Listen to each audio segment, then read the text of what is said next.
Perhaps we need some outside universal threat to make us recognize this common bound.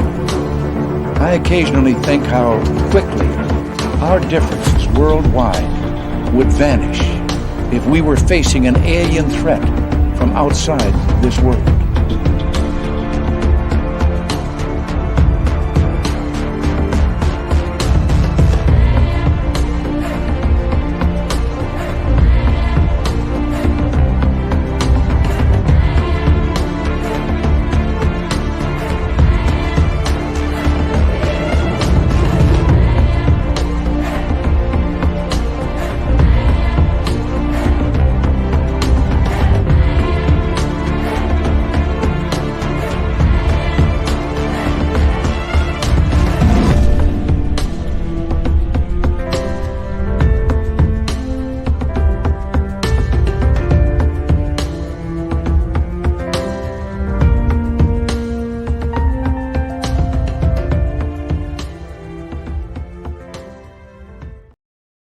Good evening and welcome to the Hump Day edition of Spaced Out Radio tonight. It's the second Wednesday of the month, which means it's time for Science Bob and Friends.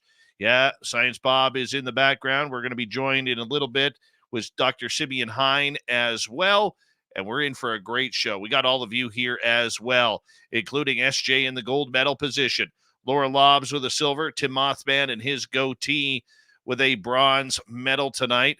Third night in a row, Race Fan has not been in the medal position. It's weird. Robert Lamoth, how are you? Michael Morris, Luscious Jules, Brown Dwarf, Lisa C., and Human Carl. How y'all doing tonight? Human Carl's a great veteran of the United States Air Force. Thank you for your service, Human Carl. Hey, Race Fan, how you doing over there? Medalist again, Stephanie Kenny Blankenship. Eric Austin, how are you? And welcome back to the show. Dino Bravo, Lee the Bee, and Vash the Impaler. How y'all doing? Jeff Steve Garvey is here. He'll hit a home run for you. And after that home run, he'll be signing autographs after the show. Line up to the left of the studio, if you don't mind, to the left of the studio. All right, Dirty Filth, hurry up and get in our background here. Hurry up and make sure Blob's available. Eternity Eternal, how are you? Laura Lee Seaton is here. Laura Lee will be signing autographs after the show as well. Line up to the right of the studio, if you don't mind, to the right of the studio. Hi, W. Decker, and thank you so much for kicking off the Super Chat tonight. It's a wonderful way to support what we do on this show on a nightly basis, so thank you very, very much, W. Decker. Greatly appreciate you. Hi, Chris.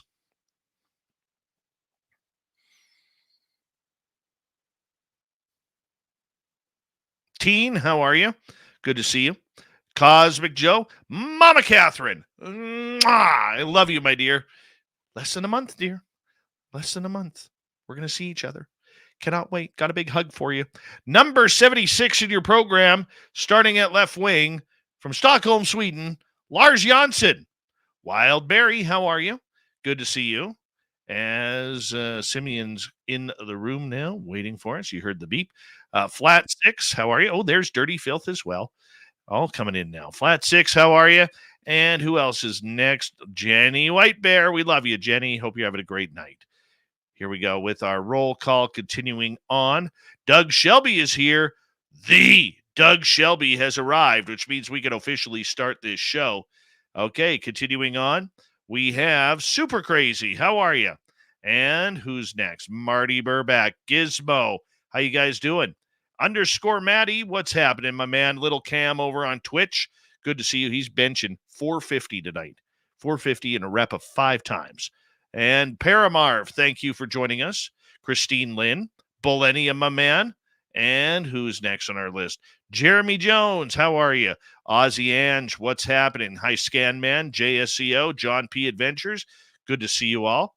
And Aloha Dave, how's Mexico tonight? Digger Dog, good to see you. Hi, Kurt M. As we continue on with our roll call. 509er, been a while. Nice to have you back. River Morris, good to see you. As we continue on with our roll call here. And who's next here? Well, let's take a little peeky poo. It's Dizzy Effin Reed. Nice to see you. Android. Yep. Android is my new reality checker on Twitter.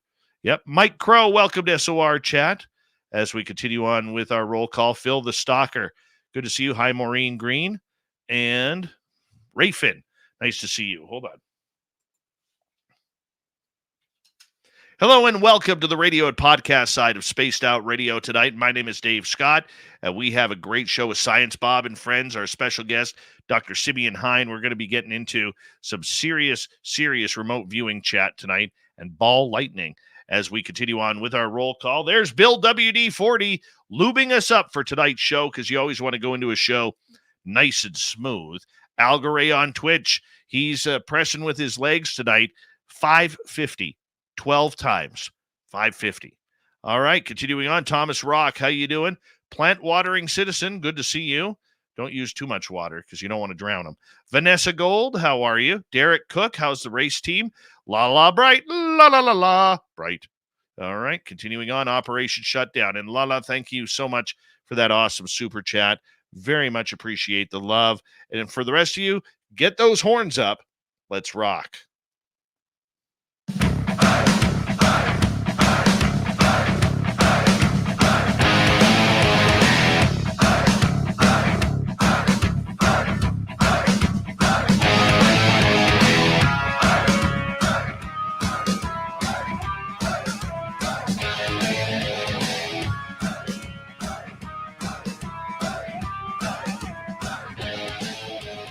From the mountains of central British Columbia to you listening around the world, this, my friends, is Spaced Out Radio. I'm your host, Dave Scott, sitting in the captain's chair of SOR headquarters. We welcome you to tonight's show on our terrestrial affiliates around North America, digitally on Odyssey Radio, TalkStream Live, and KPNL. All of our archives are free. Join us at youtube.com/Spaced Out Radio. Do old Davey the favor, hit that subscribe button. You can follow us on X at Spaced Out Radio, Instagram at Spaced Out Radio Show, and on Patreon in the Space Travelers Club. Our website, spacedoutradio.com. We have a plethora of features for you. Rock out to Bumblefoot, read the news wire, check out our swag as well. Tonight's show is brought to you by Chive Charities. Help make the world 10% happier by visiting Chive Charities today. You can find them on our website. It's a power night of knowledge tonight as Science Bob and Dr. Simeon Hein are here to talk remote viewing, ball lightning, and everything in between. Then in hour number 3, Steve Stockton from Among the Missing is here, followed by UFO Court with Courtney Marcassani. All right, let's get right to it. It's that time of the month where we say hello to Science Bob, otherwise known legally as Dr. Bob McGwier, formerly of Virginia Tech University, formerly CIA, formerly NSA, formerly NRO, formerly, I don't know, Cracker Barrel or something like that. We love it when Science Bob is here because we take a night off the woo and get to the who, what, where, when, why, and how of everything paranormal, supernatural, and beyond. And tonight we bring in a familiar voice to this show, our good friend, Dr. Simeon Hein, who is literally one of the top researchers when it comes to everything weird and strange. And he's a remote viewer as well. And we're going to get right into it right now. Dr. Bob McGwier, a.k.a. Science Bob. How you doing, my friend? And Simeon and I, we'll just have a lot of fun with the audience. I've got a couple of tricks up my sleeve, and we're going to talk to Simeon about one of his current big-time research interests, where he is as usual, a font of wisdom, full of resources to go read about ball lightning. Because that's been an interest of mine for a while. I haven't had a time yet to pour all my heart and soul into it, but it's coming because I have all the equipment I need to make measurements and things. So we're going to talk to him about ball lightning, and then we're going to have our audience do some audience participation activities. Oh, I love it. I love it. And the best part about it is anybody can do it, Bob. Anybody can do it. I mean, whether you're sitting at home listening to the radio, whether you're driving, well, it might be a little bit dangerous if you're driving because you don't want to be blacking out at that point. But wherever you are, be comfortable when we do it. So, Bob, we've had Simeon Hein on before. He's got a power mustache, which always makes him so much smarter than the rest of us. And a cool hat. And a very cool hat. You know, what makes Simeon so special in regards to what he covers? Because there's a lot of people who cover what Simeon covers, but he seems to have the respect of the community for what he does. It's really straightforward. Simeon he never BS's. He says what he knows and what he doesn't know. For what he knows, he presents evidence. He is kind. He's supportive. He doesn't talk trash about people. He doesn't make fun of people who are trying to learn things. And he's just a good person to be around. It's a positive place to experience an activity that I think a lot of people should do. Look, Simeon and I, Lala, and others, you know that absolutely anyone at all with enough patience can learn to do remote viewing. And we're going to play a game tonight and see what happens. We'll give the statistics out later, but it'll be fun. Well, introduce our audience to Simeon again. Dr. Simeon Hine has degrees in is it sociology? Yeah, sociology, right? Sociology, yeah. But that doesn't matter. Simeon's a polymath. He's into all sorts of things. And Simeon, tell us what has floating your boat right now. Oh, well, thanks, guys. Thanks for the kind introduction. You know, Bob, the basis of RV when you're working with people is respect. Respect for their conscious and unconscious minds. The unconscious mind knows when it's being BS. That's why you have to be very careful and respectful of everyone that way. But no, I am really what I'm looking into is this foundation of ball lightning, just like you're saying, being an omnipresent force in our life, just like Ken Shoulders told us it was.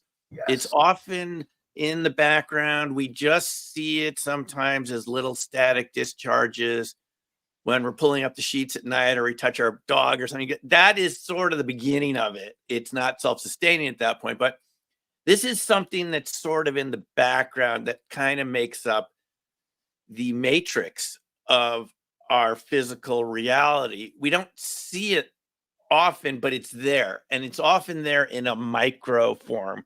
We see it around cryptids. We see it around UFOs. We see it around haunted locations.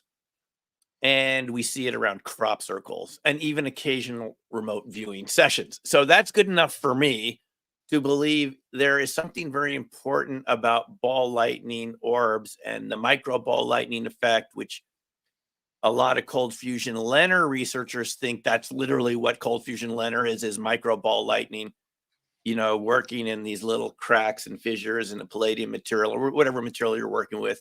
Even sound cavitation, Bob, as you know. Oh, yeah. Creates these little so there's something about it that is really important, and it's visual too, because you can see it and you can see different photos of it. Even that recent film I was in, A Flash of Beauty, Paranormal Bigfoot, they did a great job, in my view, of getting a lot of different little clips of what ball lightning looks like. And so that's really what I'm looking into, especially why do we see it around different types of cryptids? We know from this show there are so many. Why would you see orbs around these creatures unless it was fundamentally connected to reality in an important way that we should be looking into?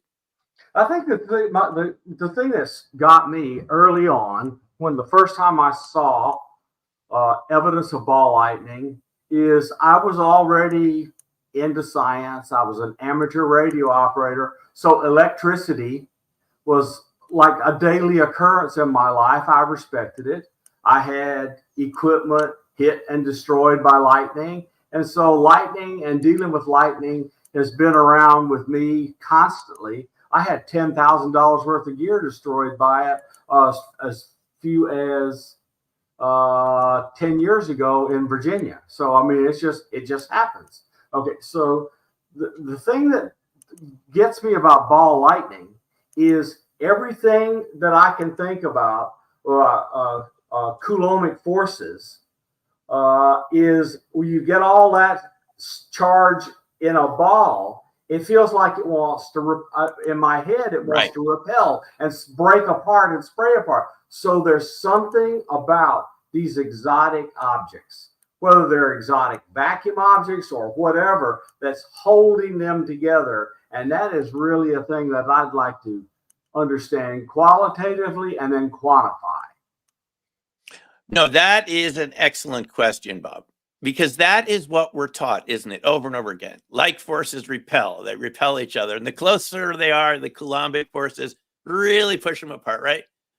But here's the thing. Just using Newtonian physics at very close distances, we're talking less than, like 10 to the minus 13 meters or something like that. Even someone like Wilhelm Weber, the physicist that worked with Gauss to invent the telegraph, he's working with these Newtonian equations back in 1847. And what he tells us is that when particles are really, really close together, attractive forces overcome the repulsive forces. So you've got quite a powder keg there. You're right. You've got these very strong Coulombic forces trying to push all those particles apart. And you've got other forces which are stronger than that at super close distances, which are attractive. And what Weber argued, this is incredible to see him talking about this, it would create negative inertial mass.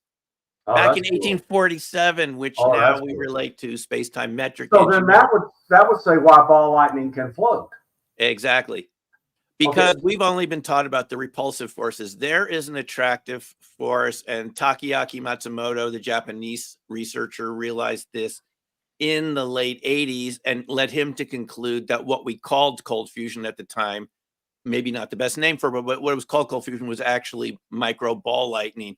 When you, and this is why in deuterium, palladium, the type of Fleischmann-Pons apparatus, you're really getting these hydrogen atoms into the palladium surfaces and the cracks. This is why the cracks and the fissures and the grain size matter so much, and why so few people have been able to reproduce it, because you're literally packing those hydrogen atoms. They have to get to that small space, the tiny box as it's called.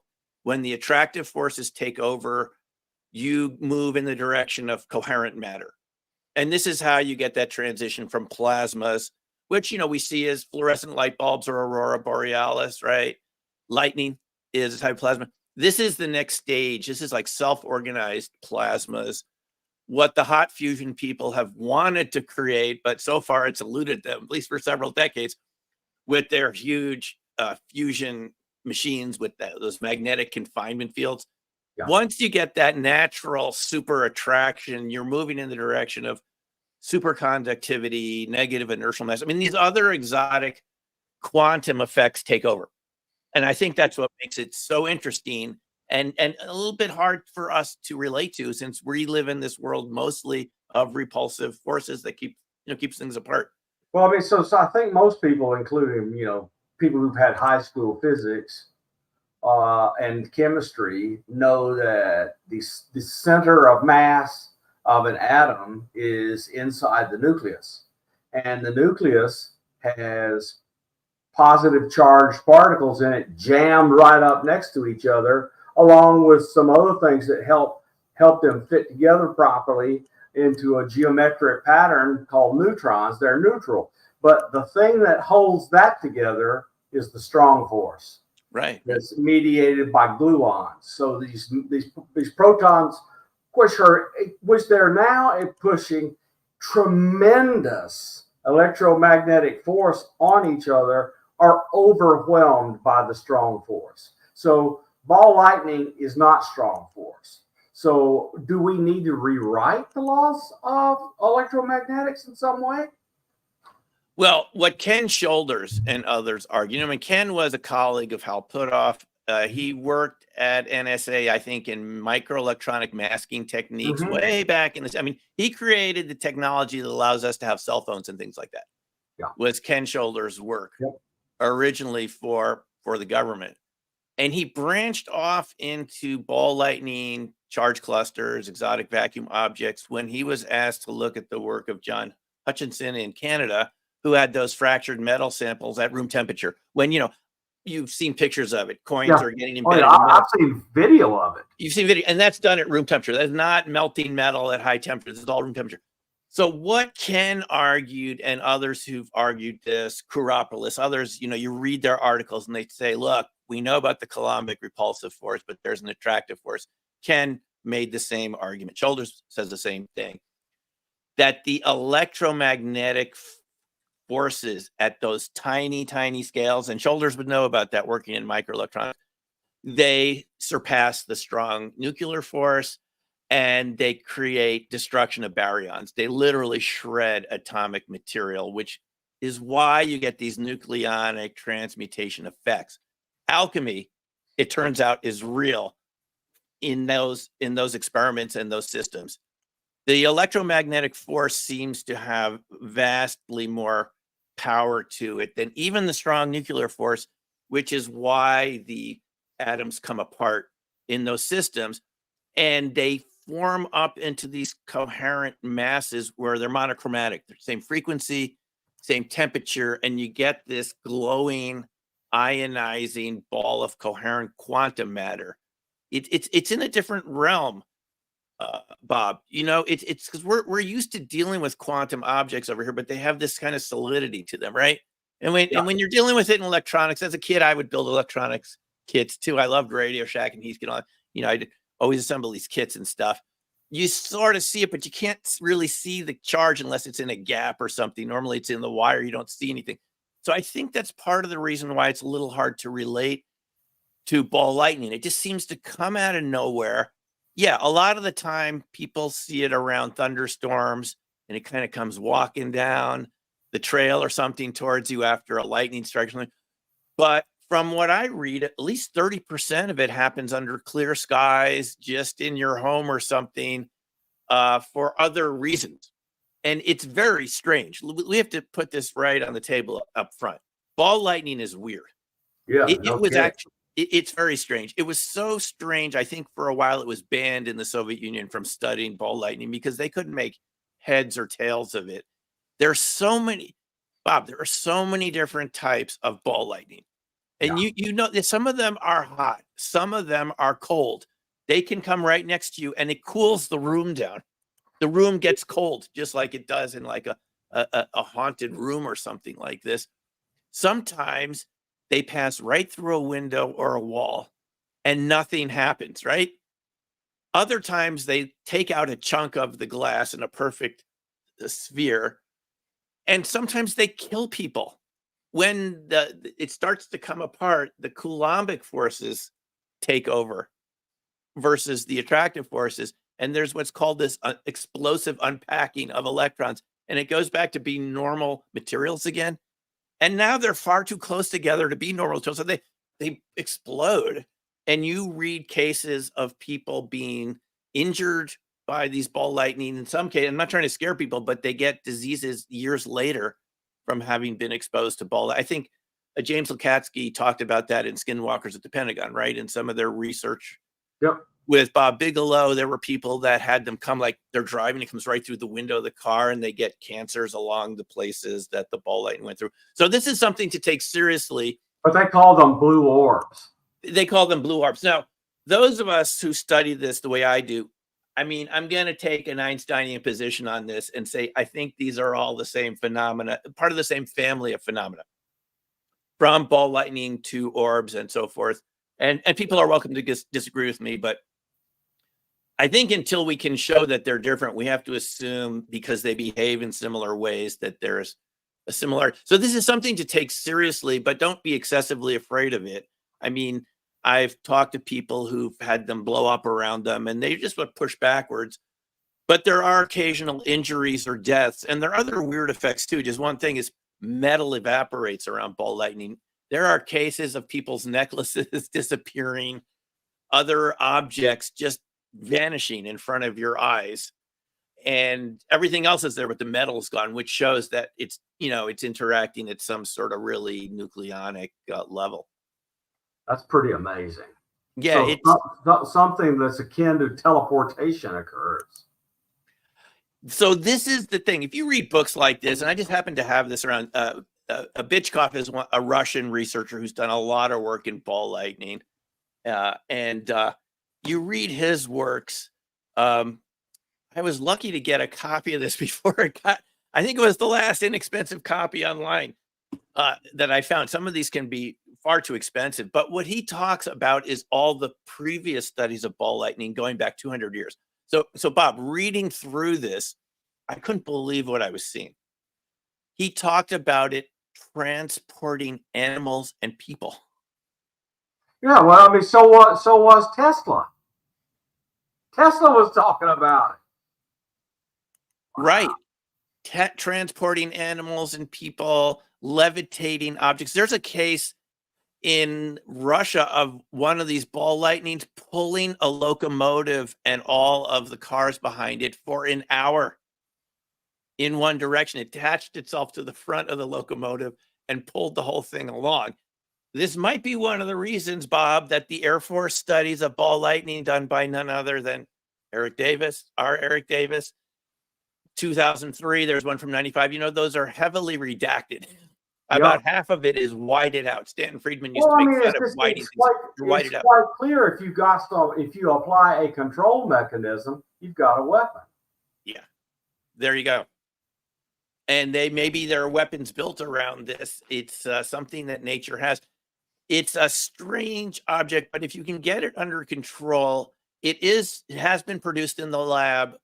Shak Paranov, others have produced this. Mostly Russian, Soviet researchers.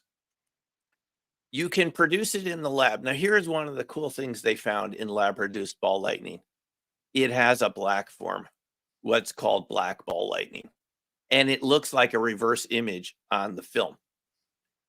And when I had a chance to talk to Jay Stratton over at Phenomicon last year, I really had to ask him, well, what, because he's in the Lukatsky book. He's referred to as Axelrod, I believe. Yeah, so we know that now. So I said, what you guys saw, that really dark shape that created this sort of fear vibe that you couldn't even approach. And it just looked like a black hole sitting there in space in front of, I think there were 3 of them there.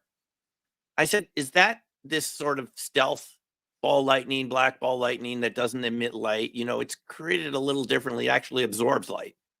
Yeah. He says, we don't know because that's the way your brain interprets it. We actually don't know what that was. It looks that way to your brain. We're actually not sure what we're actually looking at, which I thought was a very good response and shows us at least someone up there in the UAP task force, some of these people actually know what they're doing. Because that was a very good answer, and I've been thinking about that. Well, before they got replaced by the mess that we call Arrow. Oh my God. What a mess. Okay, then, so I hate to put you on the spot, but I'm going to anyway. Give us a piece of literature or a page that people should read to get going. Ken Shoulder's work is all online. Just search for Ken Shoulder's EVOs, exotic vacuum objects. There are pages, and his stuff is a total joy to read. That guy really knew what he was talking about, and he realized the importance of it. So I would look for Shoulders.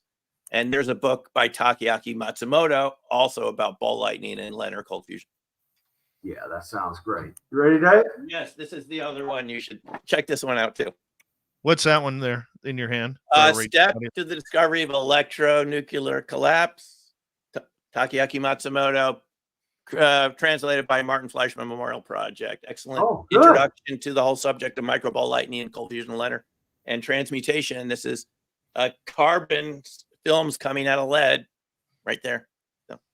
Wow. Yeah. Gentlemen, we're going to get you to hold on right there because we're already through the first half hour of Spaced Out Radio tonight. The way this is going, I'm only going to be speaking at the bottom and top. Who knows? Sorry, Dave. Sorry. Allow me to get a question in for Dr. Simeon Hine tonight. We're having a lot of fun. When we return on Spaced Out Radio, remote viewing, it's coming up with one of the best, Dr. Simeon Hine on Science Bob and Friends. Stay tuned, everybody. The second half hour, rather, of Spaced Out Radio is coming up right after this.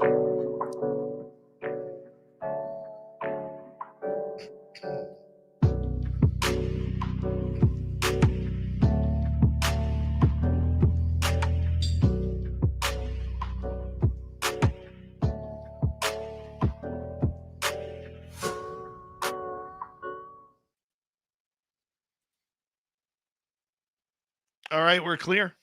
All righty. I'll be back in a minute.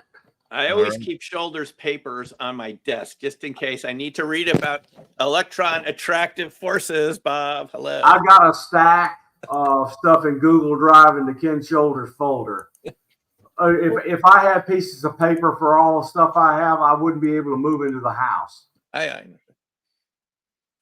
Sure. We'll see you back in a sec, okay? Yeah. Oh, very cool. Hold on. I'm going to take a little bathroom break, Dave. I'll be back in 1 sec. All right, buddy. Raiders Mama, can you please shout out our daughter, Autumn Wind Rogers? She was born at 25 weeks due to complications. She made it for a few minutes, but was not.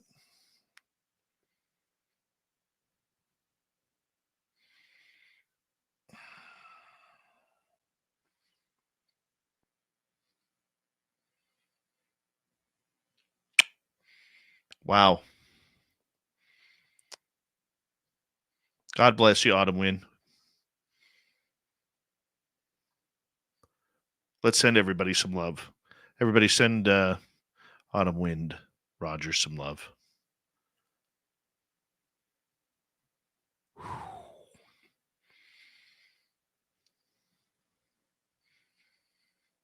Oh, poor baby.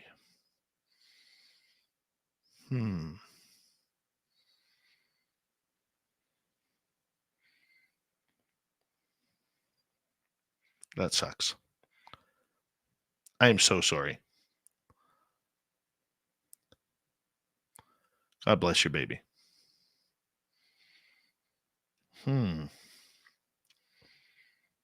Wow, that one hit me. Casey Ryback, how you doing? Ooh, that's rough, Dave. Yeah.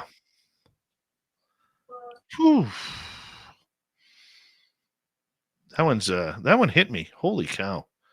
That one hit me. Asimov, how you doing?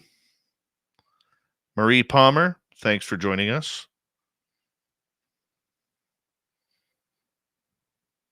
Feisty Kitty, how are you? Jennifer, how are you?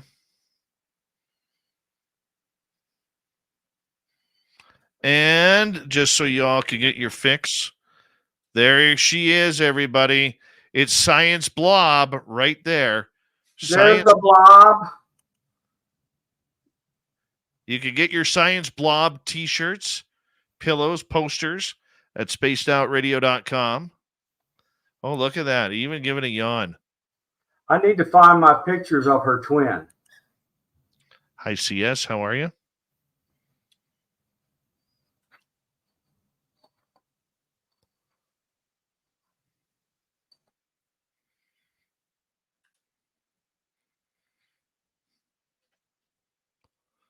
See, I like the fact that Albuquerque there could put, the siren lights on there as an announcement, because I can't do that on my end.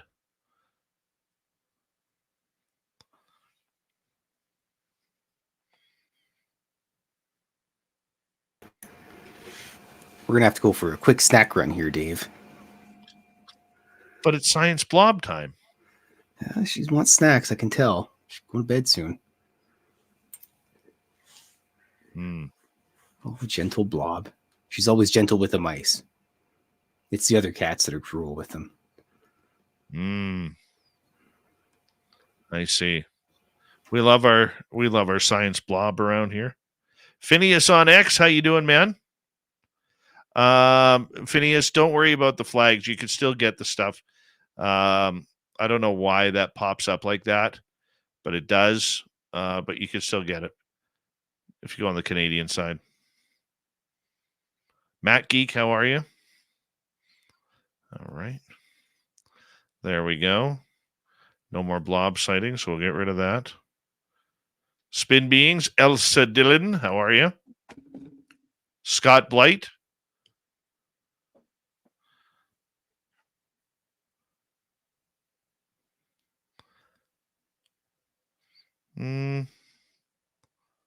Yeah, just don't go when you're on there. Just don't even click the American flag, and it should be able to get you everything. Or click the Canadian side and just fill it out that you're in the U.S. Magnolia, how are you? Big thank you to Science Bob. La la la la. Right. And W. Decker for the super chats tonight. Greatly appreciate it. It's a great way to support what we do. Oob to Joe's Main. You've got remote viewers. And don't forget, you can shop at our Spaced Out Radio store. We do not have ugly swag, people. No ugly swag. You're going to look good with us. Yep, more than just garage sale clothing here, my man and women.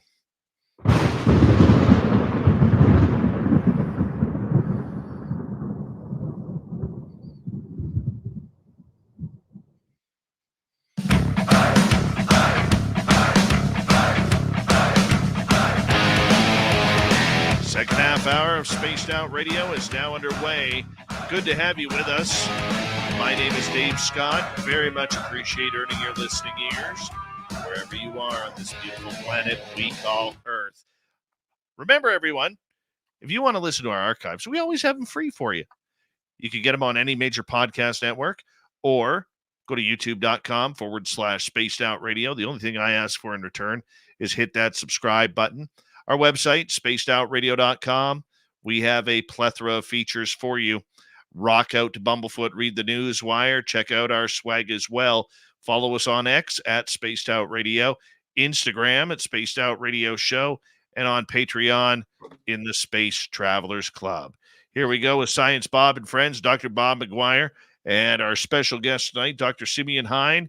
Science Bob, I think we're going to get into some remote viewing here.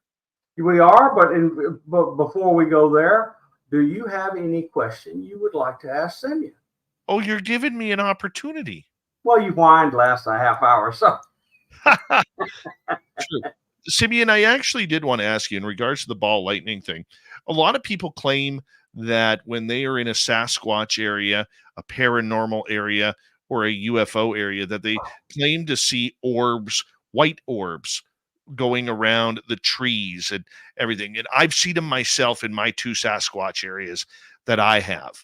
Okay. And I'm wondering, are those little white orbs, would that be tied to ball lightning in some aspect because the phenomena is around?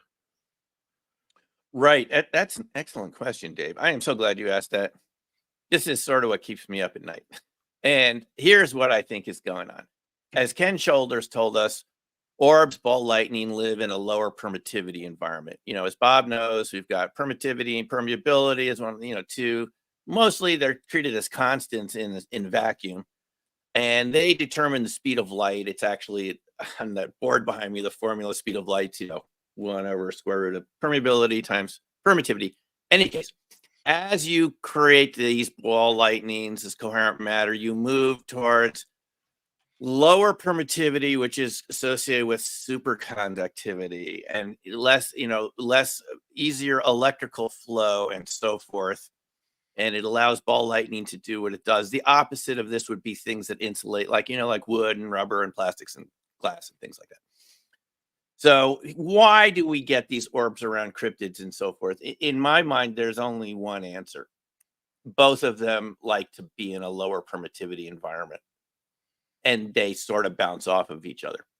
The orbs are going to show up in a lower permittivity environment, and we know why these objects look blurry, why Bigfoot pictures often look blurry, UFOs and so forth, because they don't have a simple permittivity. It's oscillating, it's complex. And this is what we found from the artificial ball lightning studies. I mentioned Shaq Parno a few minutes ago. He said they always look blurry when they took photos of them because they're oscillating. The permittivity is not fixed like it is in the things around us right here. So it's going to look blurry. And in my view, this is why everything we call paranormal looks blurry, because it has some sort of oscillating permittivity. I looked it up in using OpenAI a few days ago. Was this idea totally harebrained or not, to think that biological material could change permittivity? And lo and behold, biological tissue affects permittivity. There's even medical diagnostic techniques, tomography, impedance tomography, that uses the variable permittivity of biological material to map us out. And so it's already established that biological material can have variable permittivity. I think the Sasquatch are doing this through some sort of sound cavitation. You can create variations in permittivity through cavitation, which is high levels of vibration, ultrasonic vibration.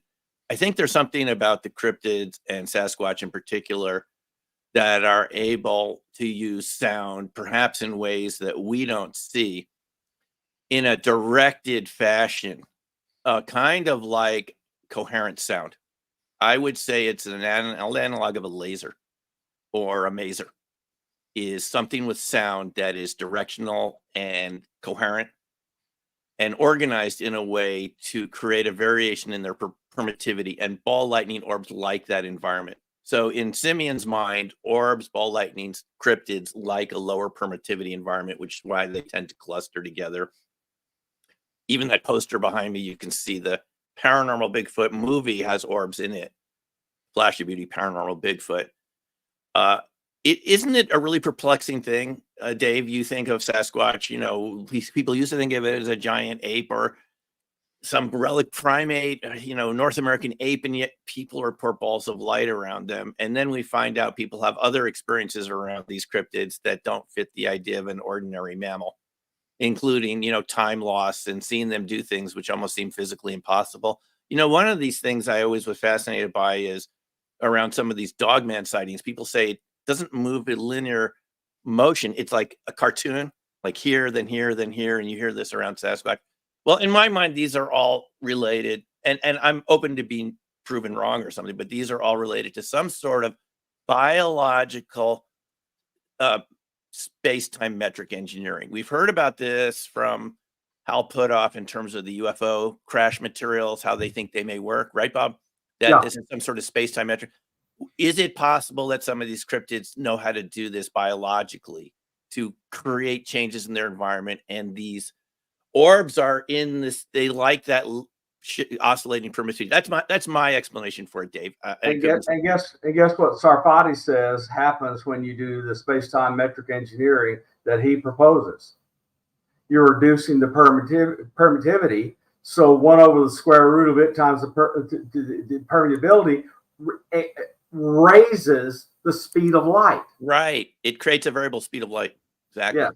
Because so it is amazing that this kind of one so-called constant is at the heart of all of this. It really does make one be suspicious that we ought to be looking more, and that maybe Maxwell and all of his glory and Einstein and all of his glory have left out something that we had not yet seen. Well, Bob, I have to say, Einstein mentioned this in an article in 1907. He called it variable speed of light. And he wasn't talking about permittivity. He was talking about, the gravitational mass of the universe affecting the speed of light as it moved near large objects and so on. But we have to say he did mention in 1911, he didn't develop it very much, but, he was known for other things. He was moving towards a Nobel Prize and everything for other ideas like the constant speed of light. But he mentions it in 2 articles. And we have to think if we had developed that, it would have worked with this idea and may have answered, Dave, your question. In a nutshell, at least that's how I think about it, given everything we know. Maybe it's something else, but I'm placing my bets on that. If everyone doesn't understand it, I'm happy. I have some videos about it on my YouTube channel. I know it sounds a little complex, but it's basically, as Bob is saying, the speed of light's based on those 2 constants. And when they vary, weird things happen. And I think those weird things are what we see around cryptids, because you hear time loss. One case recently I read is they were taking video of what they believed to be a dog man off in the distance. And they said when it started to growl, which was extremely loud, the video stopped recording. They couldn't get any of the growl on the video. When it stopped, you see the video again, almost as if it's affecting the EM fields from sound. So I'm kind of making a link between sound, possibly sound cavitation, and some sort of EM effect, which is how Simeon sees cryptids and Bigfoot affecting our electronics and our minds and things like that. And of course, it could be something else, but that's how I'm looking at it. So anyway. Well, there's this constant refrain about infrasound, especially around Bigfoot. That would affect you dramatically. But that's not what you're talking about. This is a bit different range of frequencies. Yes, I am talking about something different, Bob, because infrasound is non-directional. Right. And it's going to come out from that whale or that elephant in all different directions, because sound is not considered to be directional. You look it up, there's no polarized sound. It's not considered to exist. But the witnesses tell us, and this is something it's hard to wrap your mind around. They heard something that was one of the loudest sounds in their life when that Bigfoot screamed or growled or howled, the different sounds that they make.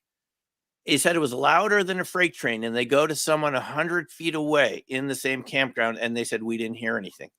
As if, and, Jules, who we're familiar with here on the show, hi, Jules, has talked on her experience of a projected sort of fear that got turned on and off from the creature she saw when she was 9 in Marionville, Indiana. And she felt it wasn't coming from her. It was like projected. So to me, these are sort of connecting in some sort of directional sound wave, Bob. That's not the typical infrasound because it's almost like it's focused on you. I don't just think it's telepathic because people say they feel their organs vibrating. But how is it possible for something that's as loud as the loudest speakers you've heard at a rock concert and the other people in the campground didn't hear anything unless it was more like a laser? Has to be coherent. Exactly. So that's what I'm thinking. But on to RV, right? Should we talk about that a little bit? Yes. So, Simeon, what is RV? It's a really good question. I have to say no one exactly knows what it is, but we know what it is when we see it. And Bob, it's been fun to work with you on some of the RV training over the past year. It's been one of the most enjoyable experiences of my life. So we're going to expose people to you and RV tonight and even give them a little exercise. Oh, I'd love it. That's the best, Bob, is when we actually do some mini RV training right here. It's some ability. It's something that everybody has built into them that they've forgotten about. I'm going to put a negative on it. We're going to go in the Girdle direction, the Kurt Girdle direction. It's something you have that you don't know you have. Right. Because of the incompleteness theorem limits what you know you can do. You can do more than you think you can do. And no one really told you about this. And you probably did it naturally as a kid, which is just to intuitively know things in ways you didn't get from your physical senses. And you write the information down, you can draw it. And even all these years later, Bob, every time I'm working with someone, it's even in a group or individually, and they reproduce this picture I have in front of me, and it's in a folder. Okay. There is no way they can know what it is, but they're drawing some parts of it perfectly. I'm just amazed that communication is coming through at these distances, almost like the distance wasn't even there. Like it's a type of resonance effect. It's pretty amazing. It's, the thing that I'm finding, given my reading and now my practice and so forth, is our culture has denied us completely of this aspect of our reality. It is a crime against humanity. Yes, well said. Why we don't teach this? Why aren't people able to just sit and relax and let stuff flow in their head and then help themselves out in all sorts of situations? It just makes no sense whatsoever. No, I think it's very practical. That's why nature gave it to us, is because when you're in challenging situations, if you just step back a little bit and relax and just let the images come in your mind that form, you're going to get information that's going to be helpful to you in a variety of situations. And that's why we have it, because it has survival value and it's something that's built into the fabric of quantum reality somehow. And the information flows. There's just no doubt about it. And all these studies that have been done about it, Dean Radin, others, Jessica Utz, they always show over and over again, it's really statistically significant. It may be a small effect, just incrementally more than you would get from your physical senses, but the fact that it's there so consistently is very. I have no earthly comprehension how people like Jose Silva and Dean Radin and Ryan and all these other people can do all of this amazing work. Ingo Swann, etc., be in the world with Uri Geller, and people go, "This is all falderall." Yeah, and there have been the professional skeptics have done a number on us, and it's time to rebel. Okay, so you can't see it. Can you see it? Oh, we got some target coordinates. Can you see that? 5969. 5969. Let's go. Let's view. I got my paper. So walk people through what to do. Okay.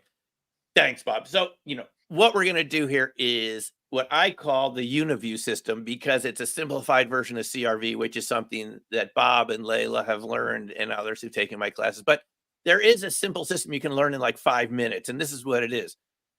You want to separate out signal from noise in your conscious mind by not defining, only describing, not naming things, just describing, as our artist is doing here. To the best of your ability, use descriptive words to describe what you're perceiving. And you're looking for very faint, transient signals. Flashes. Flashes. Yes, thank you. Flashes of insight, and they're going to be quick, and they're going to go away. If you don't write it down, you will have forgotten. Don't miss that, folks. Get a pencil and paper and be prepared.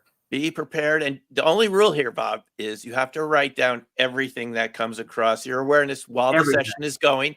But if it feels too 3D, too colorful, and too solid, that's probably noise.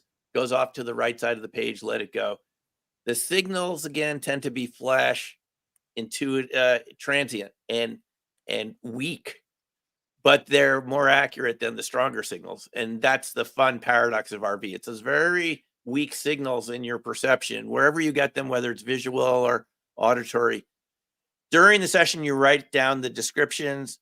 Don't analyze and don't try to name what the target is. Just focus on colors and shapes and smells and sizes, just description. And then the session will be over and you just look what you got and see if you can identify a few of the words that feel most accurate and write a sentence or two, what you think the target contains, and that's your session. So do you want me to monitor people through it? I mean, just go through the sensories and the dimensions. And I'm not going to demand that they get it right tonight. I'm going to let them send it in. We need to figure out how to do it. And then we're going to collect some statistics. Cool. And the thing, I know that Russell Targ has done this, and half of his audiences are receiving the stuff. So if we, if we get 5 or 10 people out of this big audience we're going to have, you go, wow, I can do this, we will have won. Yes. So please lead us through it. Okay. We're going to do it the way we know when I'm talking in front of the audience. You got an hour, and just at the end, you want to do a little practice. This is how we do it. So you want to get a pen and paper. If you don't already have one, it's very important to write the time that we're starting, whatever time it is in your time zone, wherever you are in the solar system, and the date, just so we know just for record keeping. And at the top, 5969. Yeah. Now we'll get the coordinate in 1 sec. You can put it down now, or you can just focus on put your name, date, and time, and that goes on the right side of the page. The right side of the page is things we tend to let go of, and the left side's the data that we want to hold on to.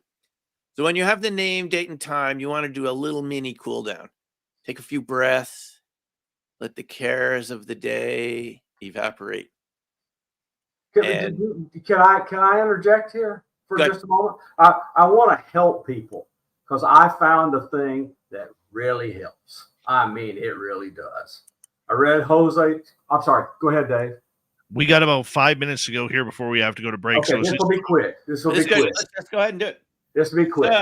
So I read Jose Silva's book, and then I do his induction to alpha, and it is very helpful. And yes, it's so simple. Cool down. It's super simple. Let go. Anything you want to write. People relax. You want to let go of, write it down below, name, date, and time on the right. Anything you want to let go of that could be distracting you. Take a few breaths, call the cool down, and then move to the left side of the page and write down those coordinates that Bob had. 5969. 5969. Thank you. Okay, so then what people want to do the relaxation, you want to get in a relaxed and comfortable position. Concentrate on relaxing all parts of your body. Then you want to close your eyes, just be calm, and roll your eyes up behind your closed eyelids to approximately 20 degrees and slowly count from 100 down to 0. Jose Silva and lots of people with EEGs showed that at the end of this process, 95% of people are in the alpha state. And you're ready. Okay.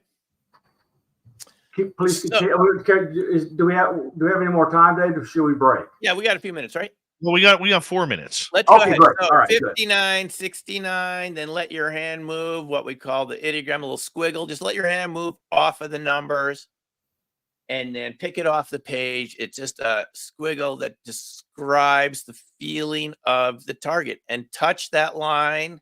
How does it feel? How does it feel when you trace it or touch it with your pen? And let's get a few descriptors. When you touch that line, does it feel hard or soft or wet or dry or smooth or rough? Literally how that line feels, that little line coming off the numbers. We call it the ideogram. Pick a word or two, how it feels when you touch the line. And then in your imagination, imagine you're at the target site, and let's get some sensories, colors, textures, smells, temperatures. Write down the first thing that comes to your mind. Don't second guess yourself. Tastes, colors. And imagine now that you're floating over the target area. Something should be surprising. Describe it. Shapes, patterns, tastes, luminosity, space, volume, mass, density, patterns, colors, sizes, smells. And when you're ready, go ahead and draw a sketch of what you've been seeing in your mind's eye. Just the basic patterns, basic shapes, where do things belong? Colors, where do some of those colors belong? We got 1 more minute, Dave? Yeah, we got about minute 45. Minute 45. So this is our sketch part. This is really condensed, folks. This is a super attractive condensed force. Describe any feelings you get. You can put those off to the right. How does the target make you feel if you picked up any feeling? Otherwise, continue with your sketch. Let your hand just move around the page. Any colors, shapes, patterns. Just as Bob said, whatever flashes across your mind's eye, just write it down. If it's too 3D, that's noise, goes off to the right side. We call it analytical overlay. And then when you feel like you're ready, and it doesn't have to be right now, but for this purpose, when you feel like you're ready, you can end the session and put the time. Very important to put the time just so it's over and you're not preoccupied with it later. End session time, and then do a little summary of some of the colors and shapes and patterns that you picked up, or anything else you picked up at the target. That's the basis of a mini RV session right there. And they can be just as accurate in 3 minutes as they are in 30. So thank you. Yep. Oh, that was beautifully done. Beautifully done. And it goes on, and then remote viewers learn pretty soon that when you let go of all of this and you just let signals come in at random, your senses fuse in a thing called synesthesia. And Simeon will tell you, describe how the color tastes. Yes, yeah, we didn't quite get into it. Right, exactly. Whatever. Mix your senses up. Allow your senses to mix up, but let it influence what you're seeing. Just whatever sensory things you get, write them down. Bob, Simeon, hold on right there. Hour 1 is down. Number 2, more remote viewing on Spaced Out Radio. Here we go.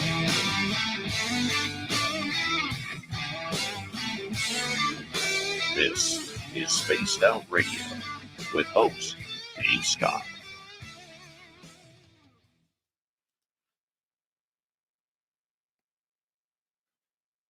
All right, gents, we're clear. We got 5.5 minutes. And All right, I'm gonna take a little break. hi, Dutch Hank. We're going to turn it over to Dirty Filth here. There you See go. you back Dirty. in a moment.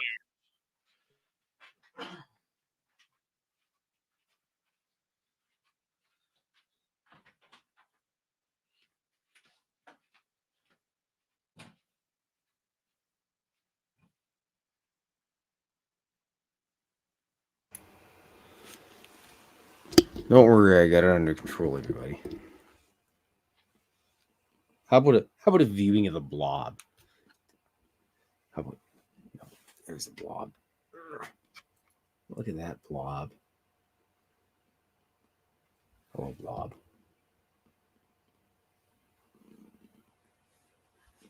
All right. Set the little camera back up. Gotta do the inking process of this cartoon. Bloody hells.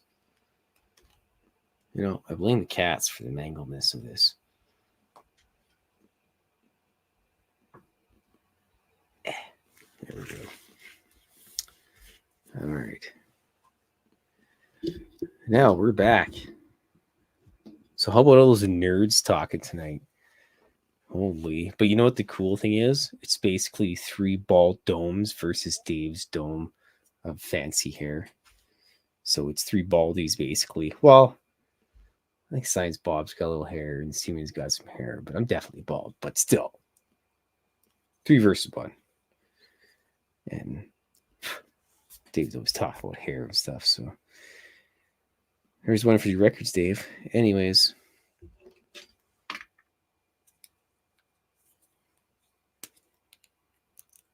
Time to ink this stuff.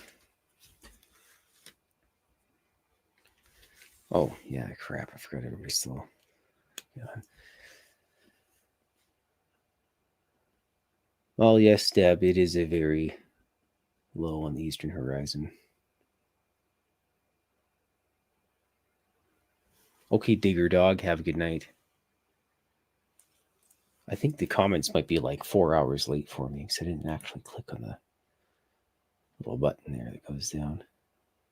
Well, anyways. I hope everybody's having a good time tonight. Got myself this fancy 0.8 bastard here. It's nice, heavy duty. Guns out the outlines pretty good, no problem. So I'm going to do that and ramble till Dave comes back. Or Science Bob. Science Bob's probably out launching a rocket or something. I'm drinking water. That's what they call launching a rocket at the CIA. We're drinking water. We're not launching rockets. Well, it's code words, see? You can join in if you have ham radio. Absolutely true. I did ham radio stuff for the last month. You put ham radios on the air and bounce signals off the ionosphere to measure the change of the return during the eclipse. You know what? That sounds like the most Macho Man Randy Savage and Hulk Hogan tag team beating that ever could have existed. It was awesome. I am such a freaking nerd geek. Yeah, I'm pretty sure you've seen some cool stuff through your Super Telescope 9000. Oh my goodness gracious. I love that thing. It's been idle for a year, but it's time for me to reawaken it.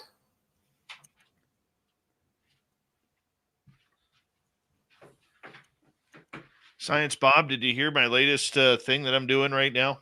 What are you doing? I'm harassing Brandon Fugel. Oh, I saw that. I saw it. So for our listeners, me being a big hockey fan, the Arizona Coyotes could be moving to Salt Lake City. So I'm telling Brandon Fugel to buy into the team. He needs to buy into the team to call it the Salt Lake City Skinwalkers. I'll buy into the team if Brandon buys into it. I'll put some shares in there. I got like $100 Canadian. I'm sure he would totally take that. I don't know whether he wants that group of prima donnas to to modulate or not. Well, we're not talking NBA here. We're talking hockey players. Yeah, I get it. They're Mhm. still prima donnas. Yes. Hi, sweet Robbie G. How you doing, buddy? Two Heads, nice to see you. Andrew the Trucker, good to have you here. And who else is here? Let's see here. Thurston Howell the Third. Hi, Sandra. Hi, Sandra. Hi, Sandra. Who else has jumped in here? I think we're caught up, guys. I think we're caught up. Yeah. Blue Cruise, how you doing as well? Yeah, I think the Salt Lake City Skinwalkers would be a great name, but that's just me. Yes. Yeah, he tweeted that he's not getting into it, and I'm like, come on, Brandon, it's perfect advertising.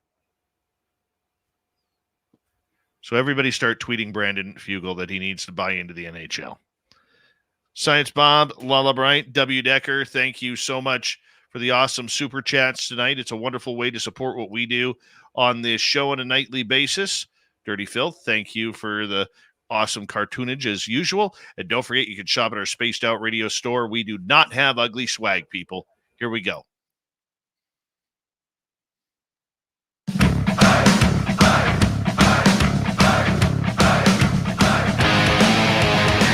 Here we go with hour number 2 of Spaced Out Radio tonight. My name is Dave Scott. Always appreciate earning your listening ears wherever you are on this beautiful planet we call Earth. Hello to everyone listening in on our terrestrial affiliates around North America, digitally on Odyssey Radio, TalkStream Live, and KPNL. All of our archives are free. Please join us at youtube.com/Spaced Out Radio. Do old Davey the favor, hit that subscribe button. The Desert Clam has set the password for tonight in the SOR Space Travelers Club. And what do you got for us tonight, Clam? Melacophanus. Melacophanus is your password. Use it wisely, Space Travelers, as the Clam sets the password each and every night right here on Spaced Out Radio. Our website, spacedoutradio.com. We have a plethora of features for you. Rock out to Bumblefoot, read the news wire, check out our swag as well. Follow us on X at Spaced Out Radio, Instagram at Spaced Out Radio Show, and on Patreon in the Space Travelers Club. Here we go with Science Bob and friends. Dr. Bob McGwier has special guest Dr. Simeon Hine with us. We're talking about remote viewing right now. And Science Bob, let's turn it over to you. All right. So, Simeon, what would you recommend to our novice viewers to do now? Give them a recommendation. Are we continuing with the session? Oh, yeah, let's continue. Okay. So there are a couple things before we finish a session we want to ask ourselves. So just to start it up again, I wasn't sure if we were going to start up, but we will. Go back and look at those numbers again, 5969, and go ahead and touch that little ideogram, that little squiggle. The ideogram came about because they noticed that some viewers, they were making these little micro motions with their hand as they started to perceive psychic information. So if you just put a pen in your hand, you're going to get some of that. And it has something to do with the target, with the autonomic nervous system sort of unconsciously knowing what the target is. Go ahead and trace it again. Was there anything that you were perceiving before that you didn't write down that was coming across the transom there, so to speak? You want to write that down. And another question you can generally ask of just about any target, and I do not have any clue what this target is consciously. Bob and I haven't talked before. So here's a cue. Bob was referring before to these things that we call action cues, where you imagine in your imagination, you imagine touching the target and seeing the colors, or putting your ear to the target and getting a smell, what we call synesthesia, which is a real thing because, you know, the sense organs can be mapped out to different parts of the brain. They're not as fixed as you would think. People can start to see again with touch and things like this. Here's a cue we often use in just about any target. Purpose, question mark. Could write that down on the page. Purpose. And just what do you come up with? What's the first thing that, remember, it's the first thing that comes to your mind. It's usually pretty quick. Write it down too. And purpose. And then we had, was there something you perceived during the session before the break that you were perceiving, but you didn't write down because you were afraid of being wrong or whatever? Just remember, these are very weak signals. The Army signal tends to be pretty weak, but pretty accurate.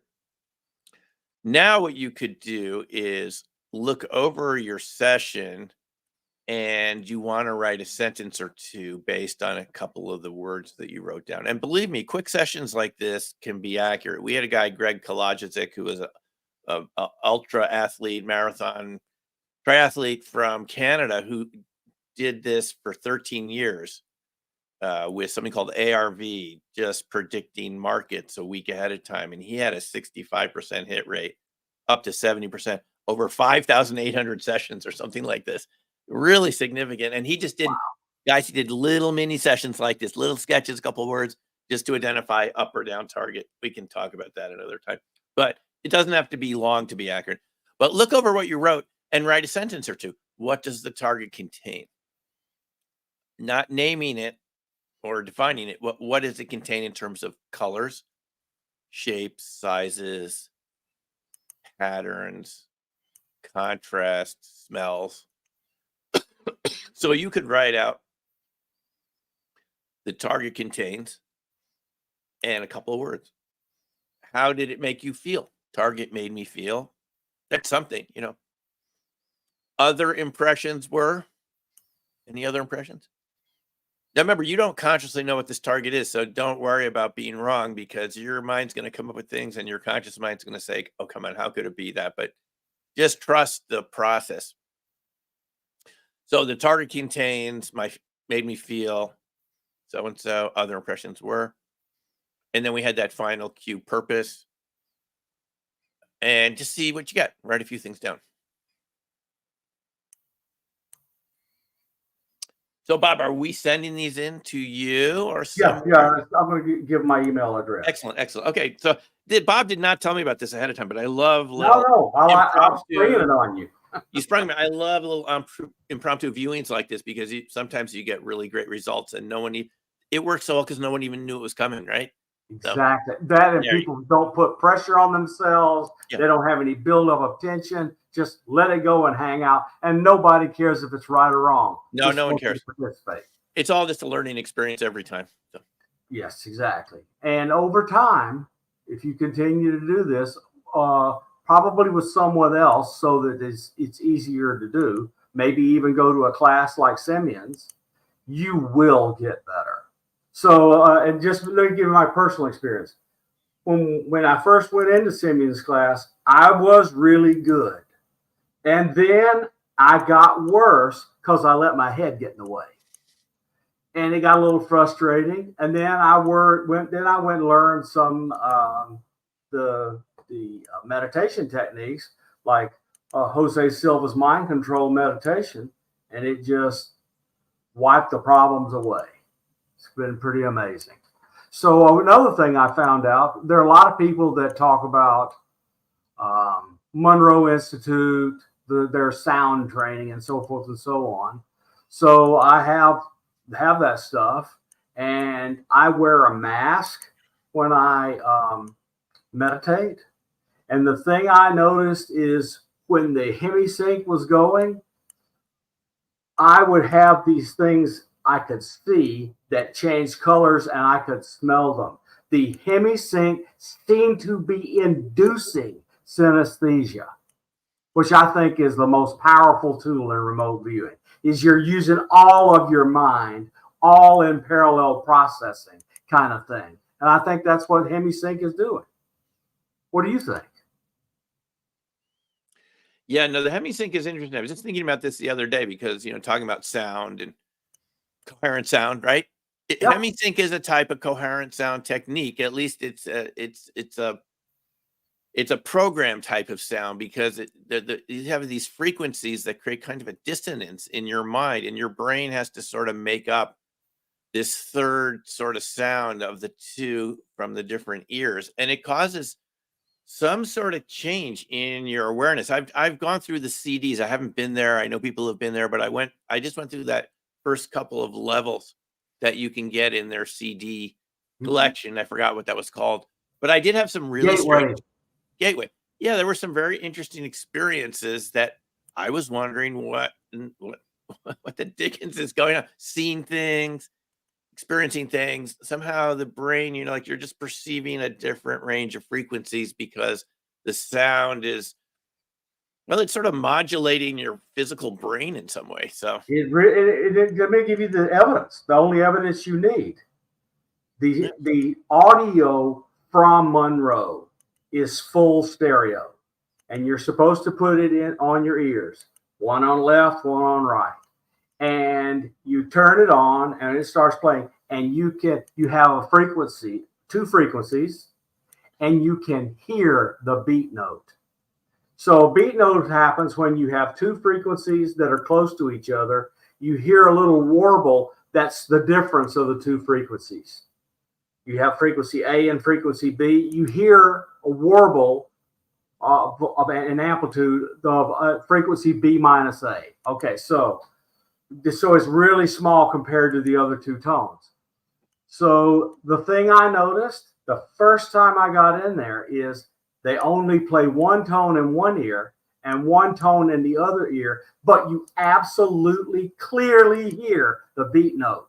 That has to have been manufactured inside your brain because there was no beat note coming through your ears. It's really a powerful introduction to how the brain and all of that is involved in the auditory process. Right. Bob, I created a sound like that, the oral resonance sound, which you might have heard, as part of the virtual viewing. Did you ever? Yeah, that is the same sound of it. That is just two notes, C and a G. And it creates a very interesting effect in a room if it goes on for a while. And you start hearing harmonics that are not in the recording, just like you're saying. Oh, yeah. They're created from the vibration of the actual walls and things you're around that create a kind of a harmonic because the two notes are, they're in resonance with each other. So, and it creates an interesting effect if you keep playing it for a while. So. Tell us, Simeon, some interesting. Oh, let me give you. I'm going to put in private chat my email address. I'll also tell everybody, and I will put it on the YouTube chat, and we'll figure out how to get it to everybody else. By the way, that oral resonance sound, you can just go to Spotify or Apple Music. It's online. It's streaming. You can just put in oral resonance. People play it hundreds of times a week. I see the stats. Just as a calming, I use it when I sleep at night because it creates it's one of the most stable music intervals. It's not exactly one tone going into one ear, one the other, like Bob's saying, but it does have some effect in the space to make it feel calm and stable and settled in a nice way. So, yeah, go ahead, Bob. That's okay. So I wanted you to relate to our audience some of your most interesting experiences doing remote viewing without violating any privacy or anything. Yeah, well, since we were talking about ball lightning, one of the cases I always think about is someone that was back training with us way back at the Farsight Institute in the 90s. And he claimed that a ball of light came into the room while he was doing RV. And it actually hovered over his desk, and he actually felt, and at the time, it didn't make sense to me, he felt like it gave him an electrical shock when he touched it. Not a pleasant experience. And it happened while he was viewing an ET target, by the way. Now, at that time, I didn't know that Uri Geller's whole adventure and his abilities came from having contact with an orb in his apartment complex in Israel. Something which someone told me he only later remembered under hypnosis, but a neighbor came forward and said they saw it. They actually saw him running away from it, just like he described to us. It caught up with him. He fell down, went unconscious briefly, and when he came to, he had these powers, which would kind of go along with our discussion of changing permittivity and something around orbs, blah, blah. This is kind of like a variation of the hitchhiker effect, don't you think? Is you get chased by an orb and you acquire magical powers like Yuri to bend objects into pretzels and have excellent, they show him in that movie Third Eye Spies getting tested by Russ and how he had excellent RV ability in addition to this PK ability and so forth. And he said it started with a ball of light. So this guy at Farsight, I called him Bob in opening minds because he didn't want his name used, so his family didn't recognize him. But he said it affected him in some way. So after that, he began to have ET experiences at home when he went back to Arizona. So, Bob, I think that's an early example of the hitchhiker effect. So do I. Related, and I didn't even know this. I mean, who would have known this in the 90s? The term didn't even exist, but an orb comes in while he's doing his session, and he says he's a good viewer. I'm asking you to describe temperatures and textures. Well, he reaches up to this orb in front of him and he touches it, and he said it was like putting your hands into like molten metal.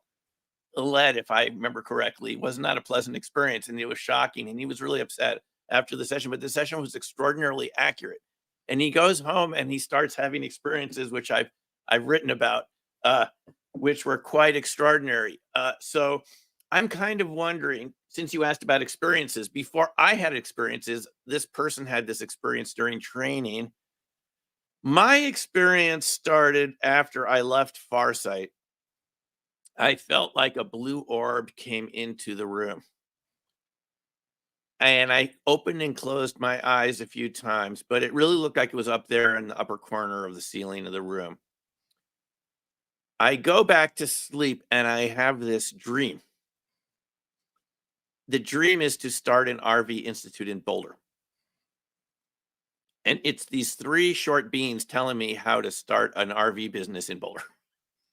Wow. And they were really direct. It wasn't like they were not kidding, and they weren't particularly friendly, but I got the feeling they were busy and they only had a few moments to spend with me. And they gave me they were like little generals. Give me, here's a map of the United States, North America, and we're missing this resonance in your part of the continent here. So we want you to start an RV Institute. So actually, I was sort of directed to start doing this.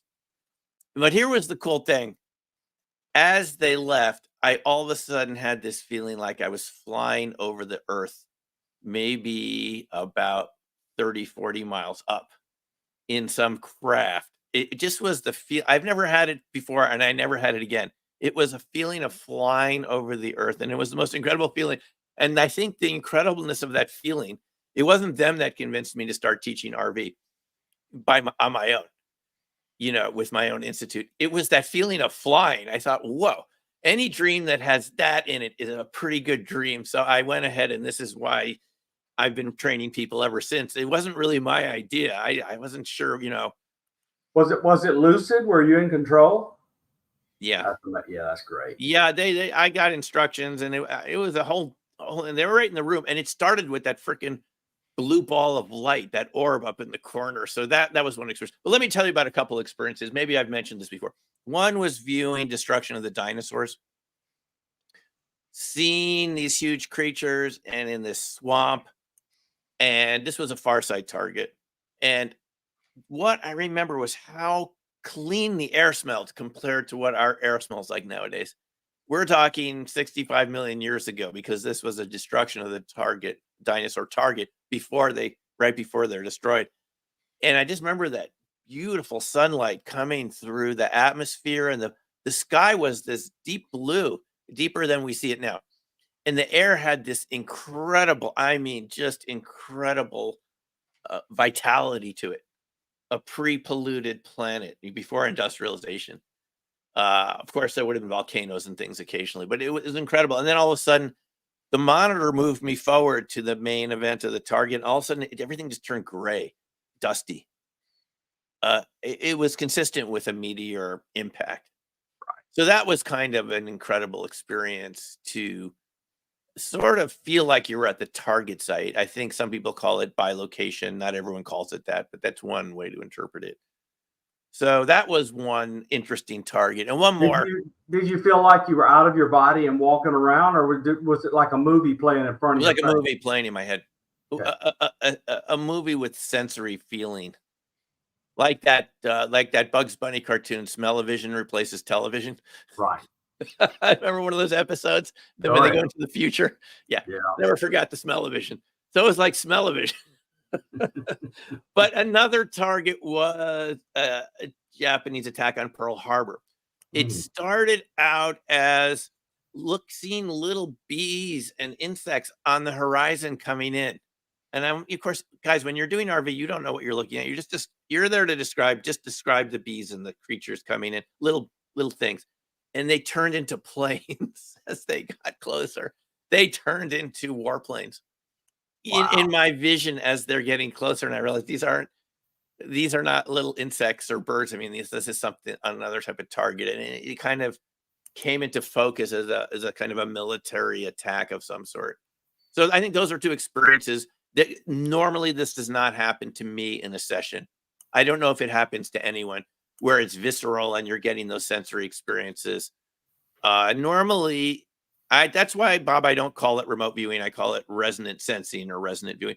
Yes. You're picking up very weak signals. Ingo called it remote viewing. Sounds very sexy. You're going to get funding from the intel agencies. Sounds like a satellite program. Bob, you've been involved in these things. You know about this. It's a name designed to get funding from U.S. intel agencies, and it worked.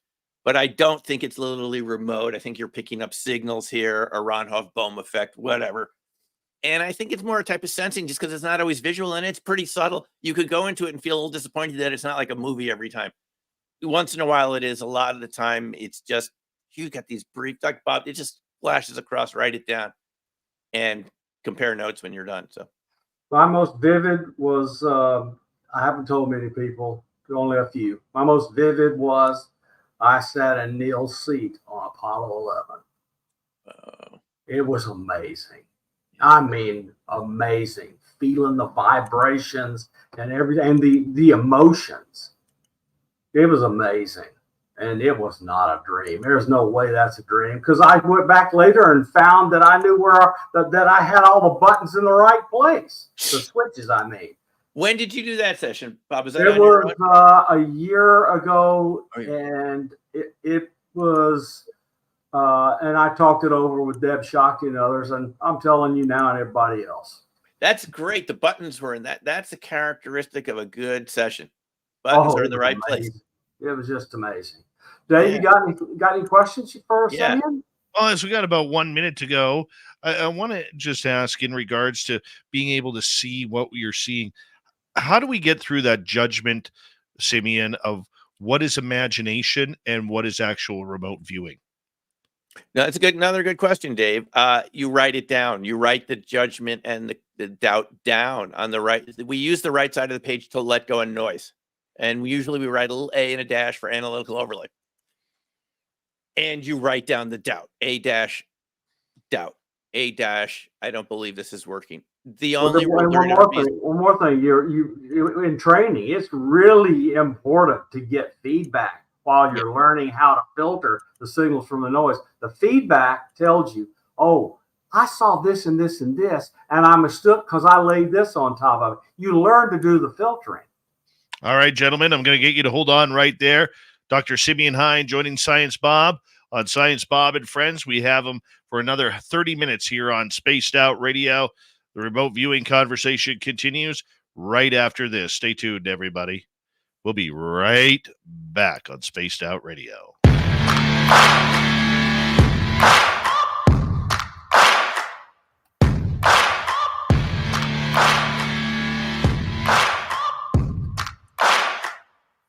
You're listening to Spaced Out Radio with your host, Dave Scott.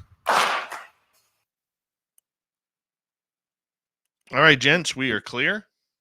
I put a note in the chat for people to submit their questions in all caps, and let's get some audience questions the next half hour, and then if we run out of those, we'll finish it off with something else. Yeah, I just want to say something to Dave. It's normal having doubt, and oh my goodness, that is part of the RV process. What you learn is not to believe it. You just say, "Okay, mine, that's fine. I'm writing it down next." You just don't get hung up in it. You just acknowledge the doubt and keep moving. It's okay. I did an astral travel test a few years ago, and my friend in Washington State, she was quite the astral traveler. Hi, Derek Doherty. How you doing? Welcome to SOR Chat. And literally, I had her house backwards. I thought I was entering through her front door, but it was the back door that I saw. And then to my left, I said, you have a couch there. The TV's on. It was weird, though, because there was something on the television. But to me, it looked like the old scrambled television, with the, the silver and black static that you used to get back when they shut when there wasn't 24-hour television. They shut the signal down at night. Yeah, remember that. Remember those stripes, those color stripes. Yeah. And, yeah. And I saw her cat sleeping on the couch. I then walked to the kitchen and I said, you got to throw out those bananas. They are really rotten on your countertop. She goes, dude, I am making banana bread tomorrow. Exactly. You want them almost rotten. Yeah, there you go. It's astounding. It's really astounding. Yeah, my most paranormal experience was laying in my bed and seeing something move in the corner, and out of the corner comes 14, 15-year-old blind teenager, walks across the room, stops, looks at me intently, dark eyes, just looks, and then poof, disappears. And I was wide awake. There's lots of stuff happened to me after I visited Chris Bledsoe. Yes. Huge hitchhiker effect. Oh, really? Huge. I didn't know that. Apparently, that's just about 95% of the people that go see him. Got it.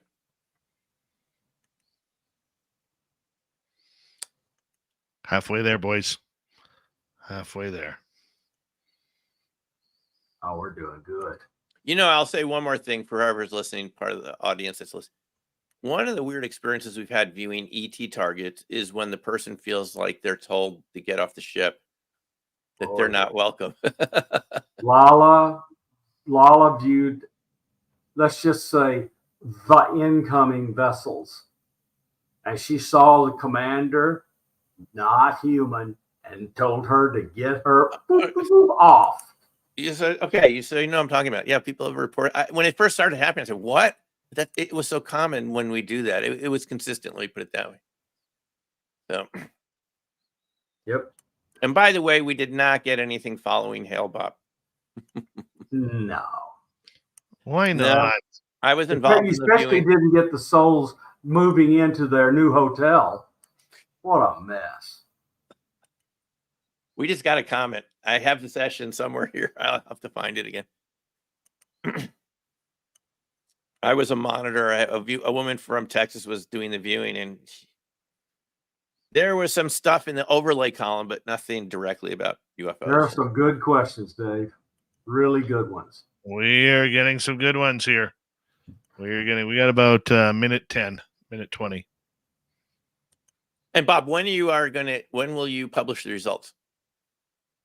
Oh, somebody said I should do a little guest appearance and just publish the results. I'll tell everybody. Okay, sure. I'll work it out with Dave. Come on. I'm looking forward to say what we did, and you can join us. Good. Let me know. I sent it to you, by the way.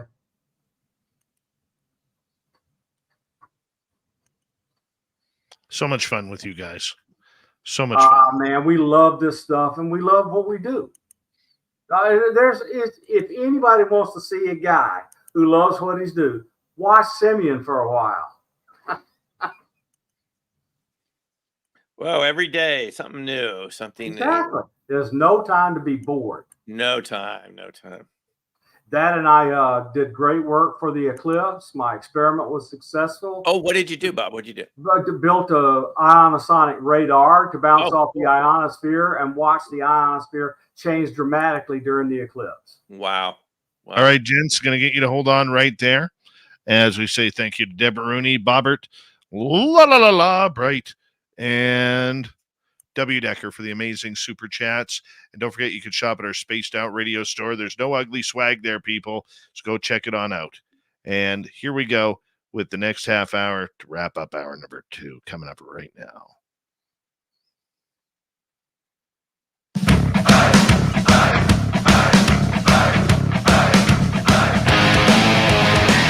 Here we go with hour number 2 of Spaced Out Radio, or the second half of Spaced Out Radio tonight.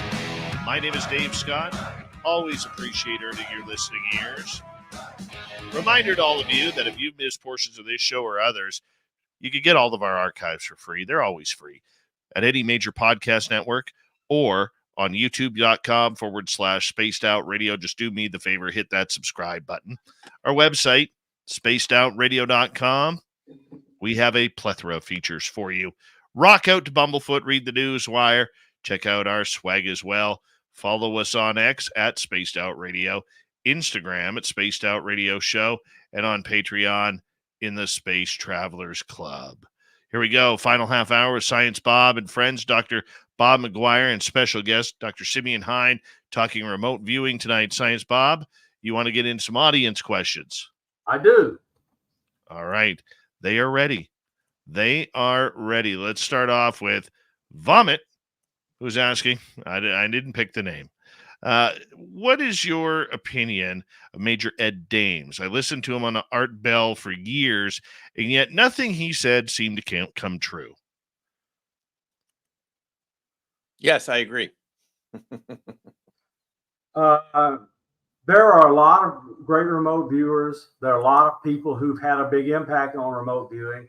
Ed has had an impact on remote viewing, and not all of it has been good, in my opinion. Ed believes you can build a machine to do what the human brain does in remote viewing. So he and I disagree violently. Yeah, I didn't see a lot of it come true. And I think he was correct about the B decline. But you don't need RV to see that happening. All you need to do is read Rachel Carson and Silent Spring. Right, exactly. I feel that, honestly, I feel that there's abuse sometimes, just speaking generally here, in the RV world, because when you make these dramatic predictions, you get a lot of attention on a show like the Art Bell show. And we all appreciated art, of course, but you can over dramatize things. And it's good for the stats. And I just think we have to watch out for that. Having said that, Ed, I'm told Ed was a very good viewer in the unit. It's just that some of the predictions seem to me more like parallel realities than what we're experiencing here. So, Dad and I feel remote viewing is best done in a group. That way you get multiple different views, and whoever's assembling it can make a better tapestry than just one person's view. The one thing that I didn't like about Major Ed Dames, though, is over time he seemed to become almost like a doomsday predictor. Everything was doom and gloom. It was never sun shining in his day. Everything was a cloudy, rainy day. And I realize that brings ratings. I do. Okay. And that brings attention. But my God, everything was just, I remember listening and everything was just so doom and gloom. I'm like, I don't want to listen to this crap anymore. No, it's something that I think when you get involved in predictions and so forth, it can kind of distort the whole direction that a radio show can go in. And I think that's a fair criticism of as good, as amazing as that show was to get us involved in these topics. There was some over dramatization for audience, to create noise. But by the way, I want to mention one session that Jules did for me she just reminded me in the chat a couple, 2 Christmases ago, I believe. I had a friend whose son was missing in the Caribbean in a sailboat with some other people going, I forget where they were headed to. They were in the vicinity of Cuba, I believe. And they didn't check in for a couple days, and they normally checked in every day. And this person was really concerned. It was on Christmas Eve. And I wrote to Jules, and she said, yes, I'll do it. And I got the feeling he's okay. He hasn't contacted his dad for a reason. Everything's going to be fine. A couple hours later, my friend calls me and said, we got contact. He just, there was a reason he was just, there was a reason why he didn't call, and there was nothing wrong. So Jules' session turned out to be completely accurate. So that's sort of an application where I felt like it had a good positive effect, and it calmed the dad down. And good. Yep. All right, let's move on to another question here. Let's go to Christine. Is it possible to do a follow-up show to review SOR fans' results? Dave and I will work it out with Simeon. Yeah, absolutely. We can do that. Jerry is asking, has everyone ever seen you while you've been remote viewing or got mad seeing you? We were just talking about that in the break. Is some of these ET targets, the viewer identifies a moving structure, moving object, and your next cue as the monitor would be move inside the object and describe. You're not telling them what it is or anything. You're using their own words. We've done this a couple of times, and Bob reinforced it with some of his own experiences, that sometimes you go on these vessels, these craft, and they don't want you there. They don't want you viewing it. And you got the feeling like you should leave. It's not anything harmful. There's no weird juju. No. You just feel like you shouldn't be there. No, and the one case I was telling about, it was explicit. Time for you to go. Yeah, so that is the time I felt.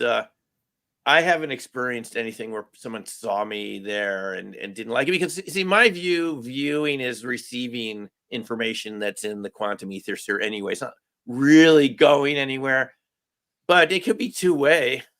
I mean, it doesn't, there's nothing that means that they can't see you at the same time. I remember a story about this, folks. I heard about this early on where a woman was spying for a corporation in California as a viewer, someone that knew these protocols. I don't know where she learned it. It was right after it was declassified. And she went and stopped at a gas station, and the person across from her stared at her, and she recognized it as her viewing target in that company she was supposed to be spying on. She knew this guy from the viewing session. And I've been told she never did it again. She never viewed someone like that again because it became bidirectional. And for some reason, that guy recognized her. So just be careful how you use it. Use it in a positive. Dave was having me remote viewed, and we found the government agent who had been sent to remote view me. We saw him. There's some great questions. Let's keep going while we have time. Cosmic Joe is asking, what was the RV target? I sensed a playground in a woman's prison. Well, we haven't finished it. Bob's going to give the results later because maybe not everyone's finished. I think we should delay the feedback until Bob feels like he's ready to post it. All right. Anita wants to know, are remote viewing, biolocation, lucid dreaming, astral travel all related somehow? I think absolutely yes. Yeah. Oh, I want to recommend Sean McNamara's book on becoming all of this. Hang on just a minute. Now, go on to the next question while I look it up. Well, my response would be they feel like they're related. Again, as I said, RV is more like a passive activity in the sense I don't feel you're physically going anywhere as much as tuning into other signals, like on a radio, other frequencies of things. But they all have that same characteristic of getting information from distant, so-called quote-unquote distant locations and so forth. Astral travel is something else, and I think it's something you need to be a little cautious of. I've heard stories of people who just suddenly expired doing astral travel from my mom's Buddhist teacher. That happened to them in Tibet. So this is something that you need to have proper training for, unless you want to leave your body early, Yeah, you don't want to be doing that. Right. All right, let's move on to another question here. Zaddy is asking, Is it remote viewing, or are we creating the universe at the time we imagine what we see? Well, I would say it's a little of both. It Yeah. is viewing, but reality is something that's generated by our architecture here. We don't know if It's there's anything fungible. It's malleable. Plus, malleable. you don't have to see all the chairs in the right place in the room to know you're in a room with somebody. I mean, yeah, it's you can lucid dreaming and all this.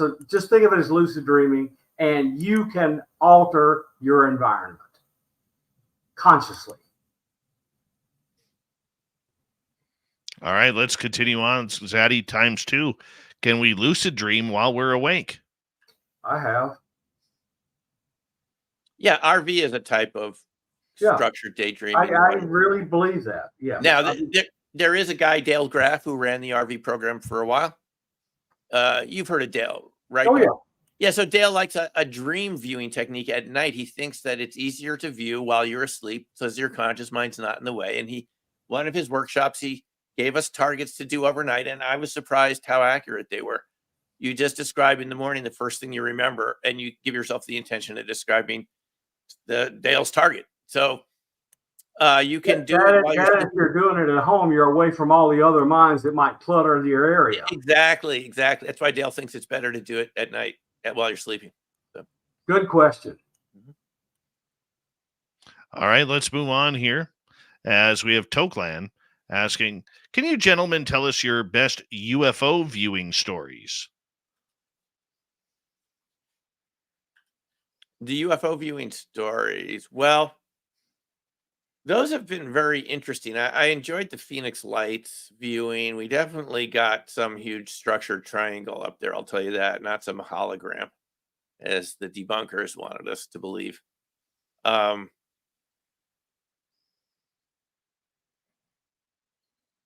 But viewing UFOs, it's a little less predictable than an ordinary target because there's an interactive aspect of it.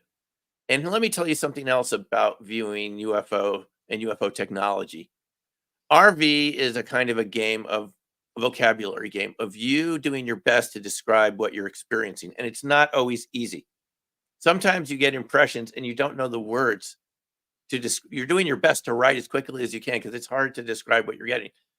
So you start viewing things like UFOs or advanced technology or anything like that, you're even going to be even a little more challenged to try to kind of come up with words to describe their space-time metric engineering. Yep. It's hard enough to describe it while you're awake right now in an intelligible way, and yet to do it during RV is even a double challenge. So they're quite challenging targets, and you're doing the best with the vocabulary you have to describe what you're perceiving. Let me put it that way. That's well, but my best UFO story is the two triangles that have flown over my house and over my car where I live.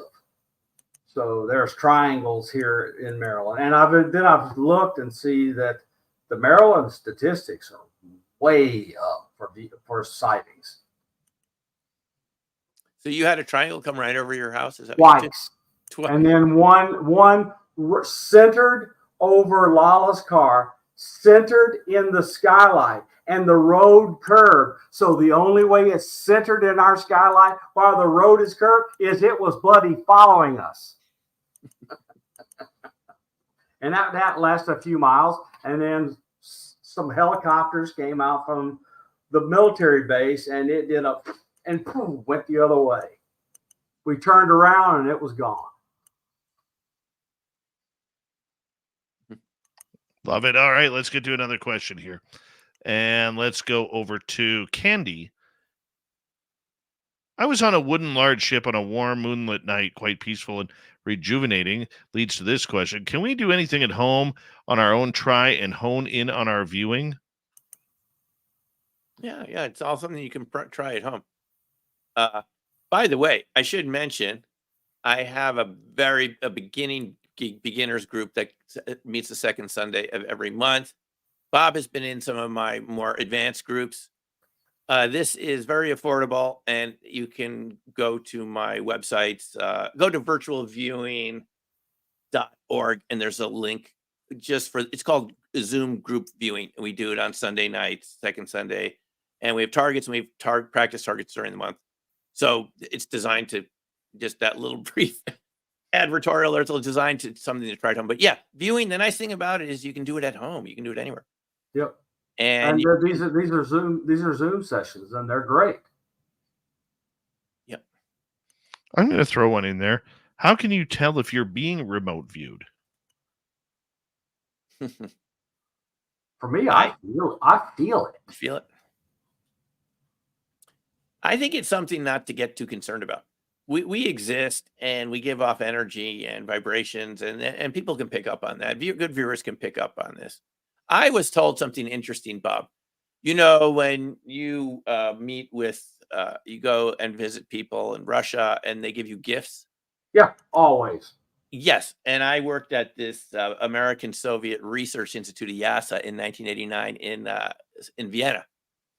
And all of the Soviet scientists who were really fun to work with, right? They knew about fractals and chaos theory. They're quite advanced.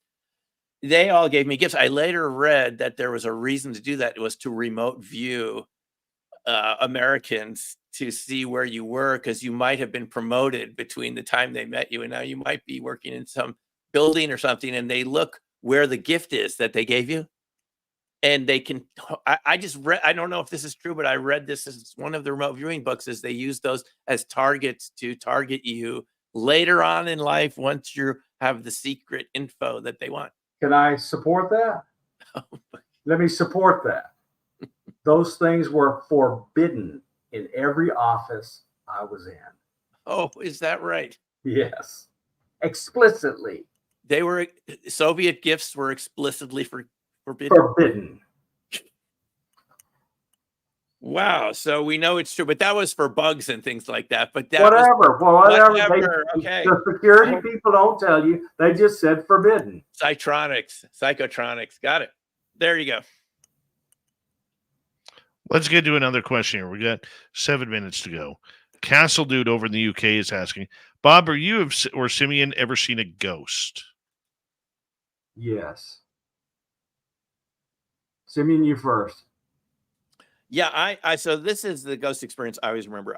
My parents used to like to rent a little cottage on Cape Cod in the summer. So, we did this for a couple decades when I was growing up in New York.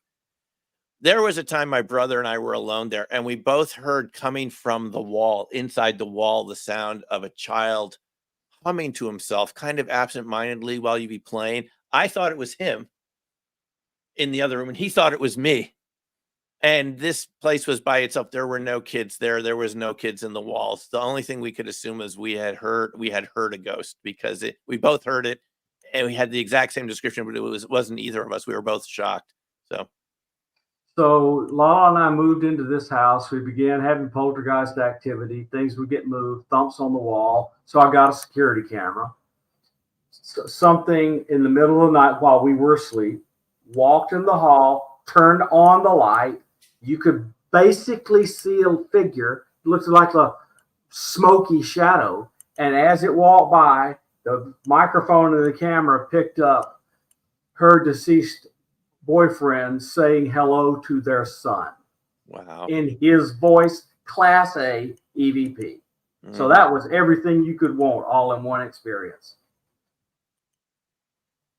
Okay, let's move on. Now let's go to who's next. Eli, who is asking, when remote viewing, do you ever experience the hitchhiker effect after trying it? I haven't. No, my experience is no, but basically, one of the people I learned from was Lynn Buchanan. Mm-hmm. And Lynn taught us a detoxification technique for separating out your own vibe from the target vibe at the end of a session, which is pretty important if you're doing real world targets. But again, my sense of viewing is it's like sitting in a movie theater, perceiving something with occasionally a lot of resolution.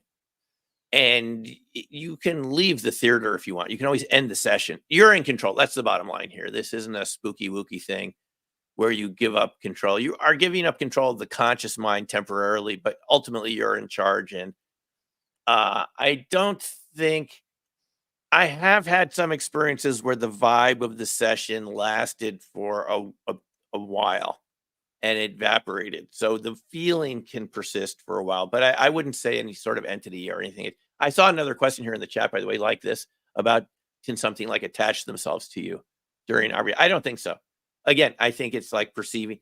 The information's in the ethers. You're picking up on it and you're ending the session. When you say end session, end time, it's over. If Lala engages with the spirit when she does this, they sometimes come and sit around and talk to her and follow her around and interact with her. And then she tells them, okay, it's time to go, and does her thing, and they're gone. All right, let's get to another question, gentlemen. Let's go to Kira. Her question is about seeing UFOs in an RV session, unexpectedly involved in the historical event. Do you see that happening? A lot of UFOs in RV sessions? Well, that's a very good question. There's a famous case of Ingo Swann doing this as a demonstration. Bob probably knows this. The target was a Soviet submarine, and he picked up, I believe, a USO, if I'm not mistaken, over. Yep. He saw it come into. Now, he was ahead of his time because this is something we now talk about, our community does and accept. But he just picked it up on the fly. And because these things are pretty much around everywhere, you're going to pick up on them sometimes. Do you remember if we have the exact date and time? I can't even remember exactly where I read it. It's just something I've come across a couple times. And if I come across it again, I think we should go to Ingo's estate and ask him. We should. I know where to go ask for recordings. Okay, good. That would be fascinating if Bob, that would be quite a find to hear. When you go. We have to have the date. Yeah, let's find out. That's a good little project here. All right, let's go. Recorded, yeah. We got 2.5 minutes. We got 2 questions, gentlemen. Let's go to Candy. Are you at risk from other entities when you remote view? Not in my view. No. No, and you do protections and you close off sessions, and no. You close it off. You do your protections. It's a vibe. You're picking up a vibe, and then you're closing off the session, and you're not picking it up anymore. Not unless you choose to be at risk. But I don't think. Look, let's be honest. Some of these sessions can be emotionally involving. People get upset. Yep. I've seen this happen around objects that looked like flying saucers that reminded them of experiences as kids they'd forgotten about, right? Things hovering over their house and so forth. So people can react emotionally, but it's coming from you, not from the outside. You're picking it up, but it's your sort of energy that you're experiencing. All right. Final question for the night goes to Phineas. Is it okay to have more than a sentence to describe what we saw? Yeah. The more you see, the better. Yeah, you want to put down what you feel to see. You want to put down what you get. If it's a paragraph or if it's a word. Right, exactly. All right, Science Bob, time to wrap things up. Another great show with you guys tonight as we head into our final minute here. Simeon, how do people get in contact with you? Oh, sure. Well, my blog is newcrystalmind.com for just general things that I'm involved with. virtualviewing.org has all of my RV type of training, whether you want to do it on your own or with our group or however you want to do it. So those are 2 good ways. I have a YouTube channel. I'm on Twitter, X, and so forth. So I love it. And Science Bob, where can people get a hold of you? At Bob McGwier _M4HY on X and Bob McGwier on Facebook. And the email address, rwmcguire@gmail.com, I put in the chat. And your podcast with the lovely la, right? Orbis Paranormal on Tuesday nights at 9 p.m. Eastern. There we go. Science Bob and friends wraps up for another month. Thank you, Dr. Simeon Hein, for being with us. Science Bob, good to see you again. Right after the break, Steve Stockton from Among the Missing on Spaced Out Radio. And you know he's going to bring another spooky story with him. And then right after that, court will be in session. It'll be UFO court with Courtney Marcassani. And who knows what she'll bring to the table tonight. I think it might be about Elizondo, Mellon, and many others. Spaced Out Radio continues after this. You're listening to Spaced Out Radio with your host, Dave Scott.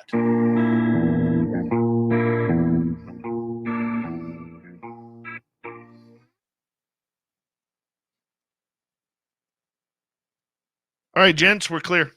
That's great. Simeon, we'll have you on Orbis Paranormal soon. Thanks. That sounds good. Thanks a lot, guys. We'll talk again soon. Okay. Take care. Always Have a awesome. good evening, Dave. Thank you. Thanks, Science Bob. Take care. Be right back, people. Be right back. Courtney's got her hair down tonight, so you know it's all serious business. And probably a can of cashews by her side or something. I don't know. Be right back.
right, let's get ready to go here.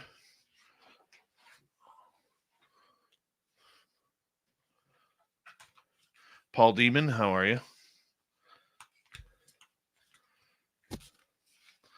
All right. Big thank you tonight to Deborah Rooney, Science Bob, Bright, and W. Decker for the amazing super chats tonight. It's a wonderful way to support what we do on this show on a nightly basis, so thank you very much. And don't forget to shop at our Spaced Out Radio store. We do not have ugly swag, people. No ugly swag. Major Lee, how are you? Yeah, you can wear our stuff in public and be proud of it. Michael Gutierrez, good to see you, my man. And what else can I tell you? Oh, yes. VIP tickets are officially closed. Officially closed. Now, maybe if you show up in Reno and you're like, hey, Dave, I came at the last second. Yeah, Dave's going to make sure you get one. But we got to get the swag bags ordered for Reno now. So make sure you head on over to Reno for the 3rd annual SOR fan party. We want to see you all there. Courtney Marcassani is going to be there. Yes, she will be. She's a tired one tonight, but we're going to get through this right now.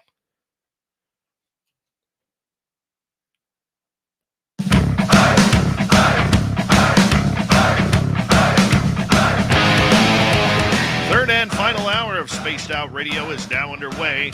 Thank you for joining us. My name is Dave Scott. Always appreciate burning your listening ears wherever you are on this beautiful planet we call Earth. Hello to everyone listening in on our terrestrial affiliates around North America, digitally on Odyssey Radio, TalkStream Live, and KPNL. All of our archives are free. Join us at youtube.com/Spaced Out Radio. Do old Davey the favor, hit that subscribe button. The Desert Clam has set the password for tonight in the SOR Space Travelers Club, Malacophanus. Malacophanus is your password. Use it wisely, Space Travelers, as the Clam sets the password each and every night right here on Spaced Out Radio. Our website, spacedoutradio.com. We have a plethora of features for you. Rock out to Bumblefoot, read the news wire, check out our swag as well. Follow us on X at Spaced Out Radio, Instagram at Spaced Out Radio Show, and on Patreon in the Space Travelers Club. It is that time of the night we say hello to Steve Stockton from Among the Missing and another spooky story. Hello, friends. Welcome to Among the Missing YouTube channel on Spaced Out Radio. I'm Steve Stockton, and I'm about to take you on an unbelievable journey of people just like you. Their stories and encounters will haunt us on Among the Missing.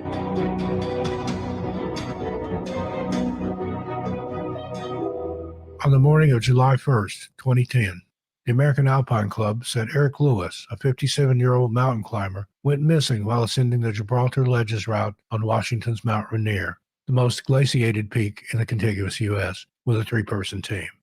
The climbers encountered high wind and low visibility on their journey, and Eric unclipped from the climbing rope at some point, according to the American Alpine Club.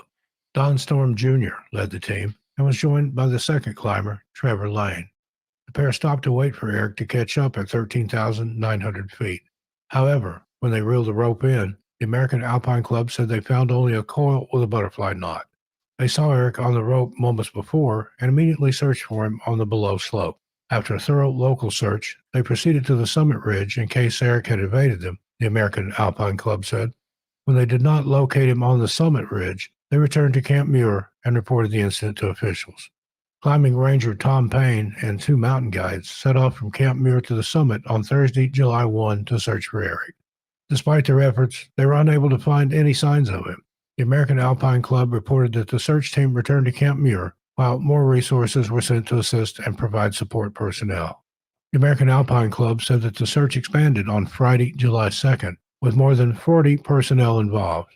Ground searchers included National Park Service climbing rangers, climbing guides from Rainier Mountaineering, Alpine Ascents International, International Mountain Guides, volunteers from Mountain Rescue, and helicopters, the American Alpine Club said.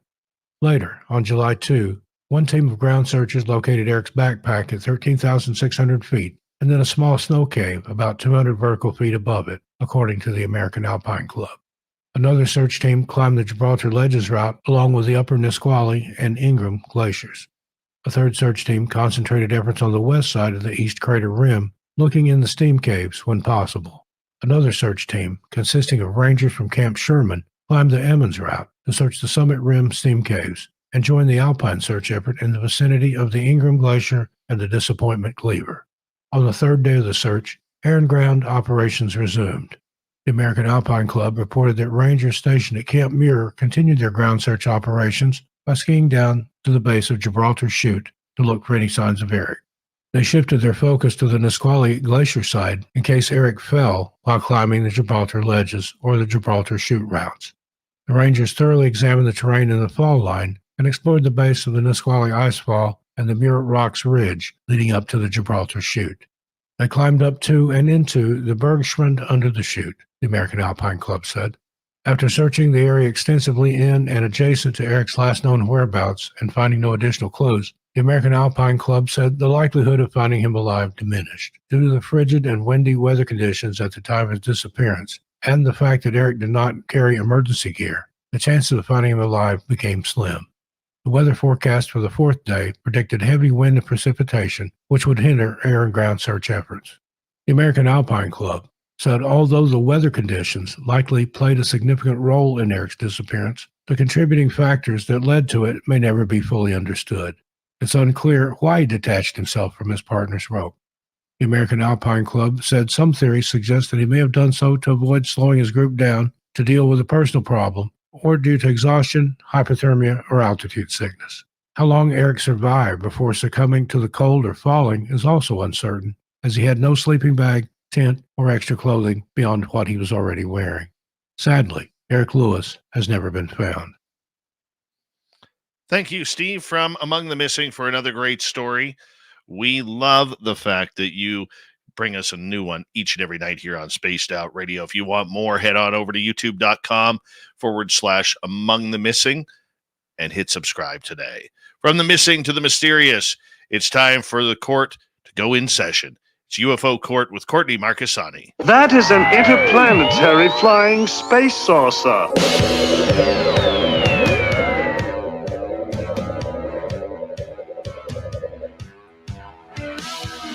You have made me very angry. Very angry indeed. And Courtney, it's good to have you back here on Spaced Out Radio. You know, I don't know if you know this about me, but today is a very, very big anniversary for me. Oh, congratulations. Happy anniversary. I did not know. It is. So let me tell you what happened 10 years ago tonight. I had a migraine headache driving home from work. The type of migraine that really kills your eyeballs when you see oncoming headlights. Oh, Yes. I get to my friend's house about 30 minutes later. I walk inside. I go sit on the couch. My partner says, "Are you okay?" I say, "I have a really bad migraine. I'm going to sit on the couch, put a pillow over my eyes." She goes, "Well, do you want to go home?" I said, "No. I want to just sit here. You just got here. You were going to have some tea tonight and go from there."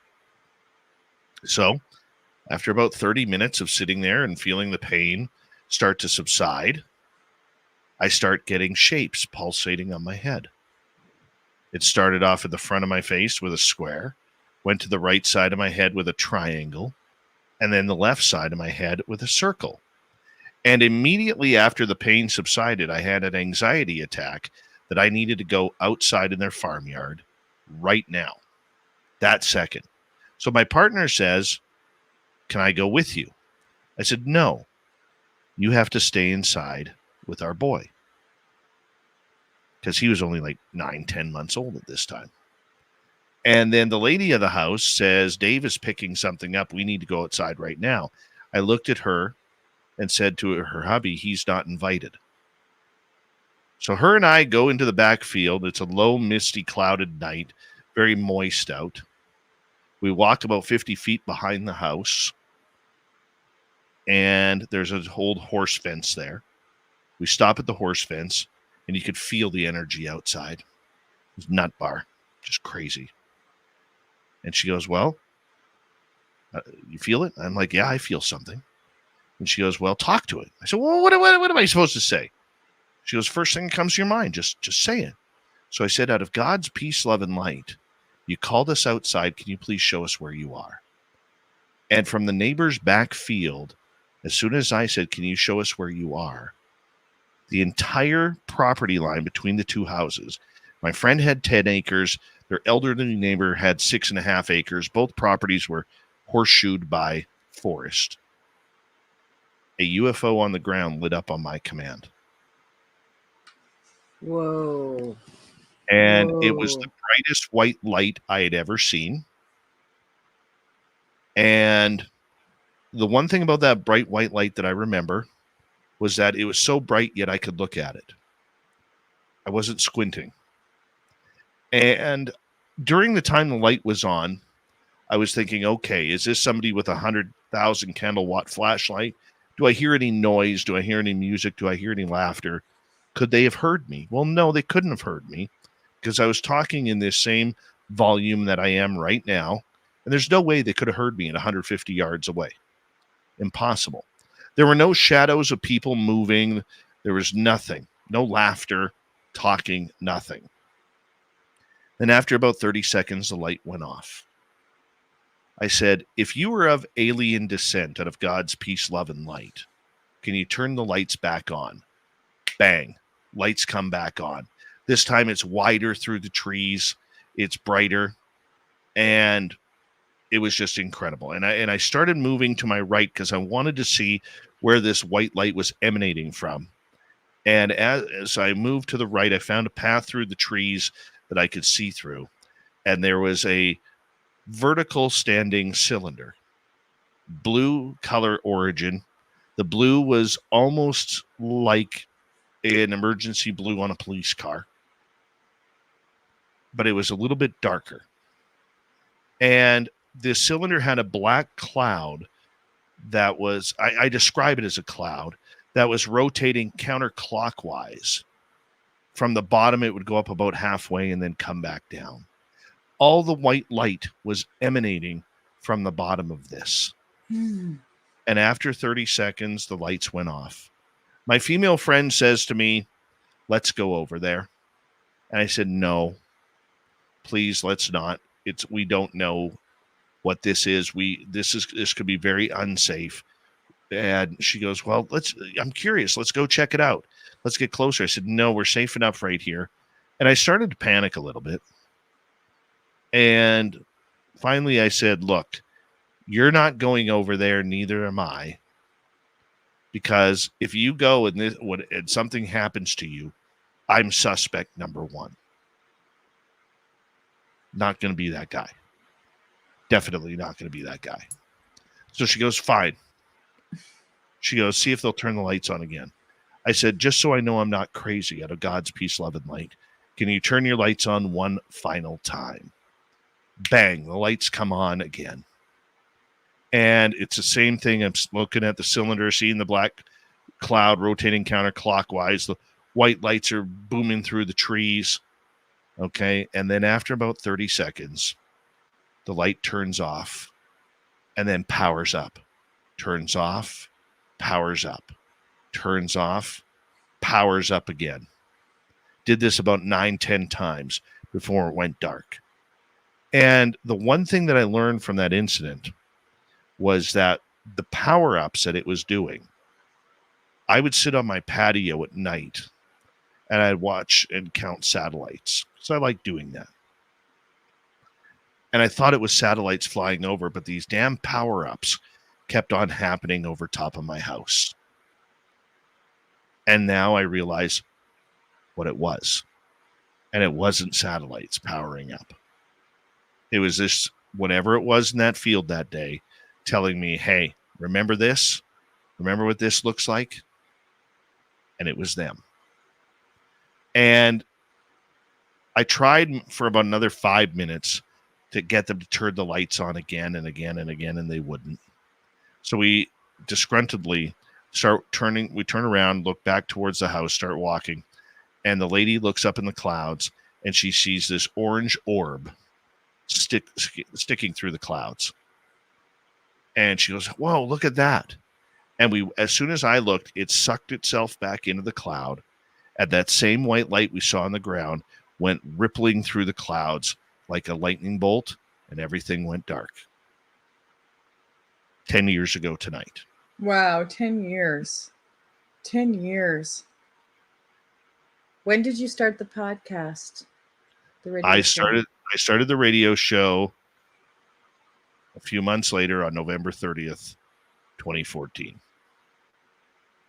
And in just 5 days, it will be the 10-year anniversary of me meeting Samantha Mowat and her walking me into the forest at that same location where we saw the 10 to 12 foot extraterrestrial in the middle of the day. That is incredible. How far off was it from where you were standing into the field, do you think? Like about 200 feet. And the cool part about it is you'll be on for a UFO court right after Samantha when we have our anniversary show. Wow. So if you want to come, I'm going to put the invite on right now. If you want to come in earlier for that, to just hang out with us, you're more than welcome. Okay. Yeah. So that's a little bit of Dave history there. Well, I have to ask another question. You know me, I'm always the question girl. But all good questions, right? So did you say it out loud if you're of, God's love and light, or did you say it telepathically? No, I said it out loud. Okay. Just like I'm talking to you. Same all volume, right. Everything. I didn't scream it. Okay, I wasn't like, "Hey!" None of that. How about the headache? Did the headache dissipate when you got outside? You said you felt like it was an anxiety attack. It was completely gone. Mm. Everything was gone. We walked back into the house and we're like, "Oh my God, you're not going to believe what just happened." And then the event was over. And then I really didn't sleep for the next 5 days because I was at that point, what would happen with me is when I had an experience, I would immediately, bring my laptop into bed because there were no iPads back then. I'd bring my laptop into bed and I would search Google, I would search YouTube, I would search anything I could trying to find what I'd seen. Never found it. And I didn't sleep for almost 5 days. I got about 10 hours sleep in those 5 days between the landing and meeting Samantha Mowat. And then the incident with Samantha. And it's probably outside of my children being born, probably two of the most important days of my life. Okay, so I have another question, and then we can wrap it up. But do you remember the days before you saw the light and the power-ups? Were you praying for anything? Were you praying for anything in your life, a change or anything specific, health related? No, I can tell you this, what happened though. About 3.5 weeks before that, I went to bed and I woke up. I shouldn't say I woke up. That's wrong. I'm going to say it was a dream. But I was in a bright white room. I knew there was walls. I knew there was a floor, even though I couldn't see them. The same type of white light that was at the brightest white light I've ever seen covering the room, but it was not blinding. And I heard a voice behind me. And this is where a lot of people will call BS on my story. Mm-hmm. Okay? Because this voice came on, and it was a male voice. It said, "Dave, we no longer want you researching these topics. We don't want you reading any books. We don't want you watching any movies or documentaries. or television shows. We don't want you scouring the internet for this. However, we give you permission to watch YouTube videos. I said, you're taking it. I said, you're taking everything away from me. I'm trying to figure out what is going on in my life. Why are you taking it away but allowing me to watch YouTube videos? The voice then said, the answer is easy. You will be able to tell what is real and what is fake. And I ran with that. To this day, I run with it. See all these books up here? Mm-hmm. I was an avid reader. This is my portion of my Tom Clancy collection. The orange one here, I have never finished because they asked me to stop reading. Wow. Okay. Wow. All the other books, and even behind my, where you can't see my camera, I got a bunch of books up there. I have never read them. People send me books. I don't read them. They don't want me to. I'm not about to. And I Have think you heard the voice since you've had the contact experience? Never. But I think I understand what it was meaning, though. Okay. Mm-hmm. I believe that they wanted me, whoever they are, they wanted me to believe on my own path. They didn't want me to be biased by someone else's research or experiences and try and place it towards mine.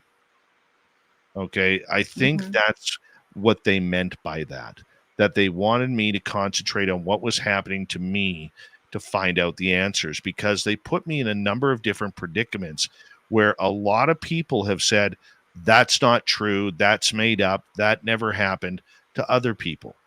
And I've had those same incidences happen to me now. Some of them are private, some I keep very private, others I'm very open about.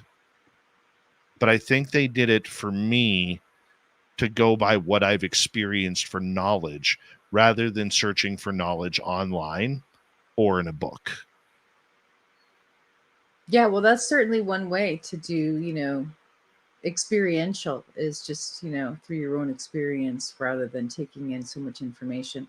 I do find that many experiencers say that they get so much information coming in from the field and from the beings, potentially the craft, the experience, dreams, so much information coming in that it's overwhelming. So you don't need more information. And I also wonder about that, if they were trying to guide you not to take too much information in because you were going to be having this experience, and that would be overwhelming. I agree with you. And I'm hopeful that we can continue on with that. I've waited for a long time for other things to happen, and sometimes it happens, sometimes it doesn't. But you know what? I think one thing when you're an ET contactee, all right, they're always there. It's just whether or not you choose to hear them. But I do believe they are always there. Yeah, well, you helped me through my experience when I was at the farm and the lights showed up behind the house. After I'd gone to dinner with my friend, I came home and everything was just fine. And I went in the house to let the dog out, and I came out on the porch to hang out and let him run around a little bit. And when I saw those lights, it was a curious thing where I was like, what's that? And in my mind immediately tried to make sense of it, and put a judgment value on it. Like, oh, maybe it's a reflection, but there was no reflectors, because I was thinking maybe it was reflectors like we have at the end of the road, that are guidance to not pull in the driveway. And, but there's no reflectors back there. And so immediately I was like, well, that's out. There's nothing in there. There shouldn't be anything in there. Courtney, hold that thought. So we're going to go to break here at the bottom of the hour. When we return on UFO Court, Chris Mellon and Lou Elizondo speaking, and drones in the Armed Services is Spaced Out Radio, and your host, Dave Scott.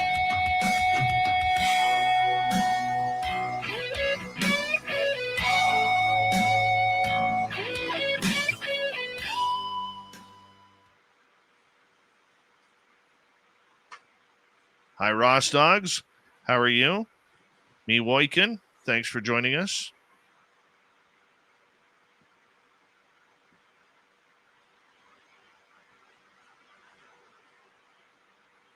So when you think about those 10 years, do they feel like they've gone by fast, slow?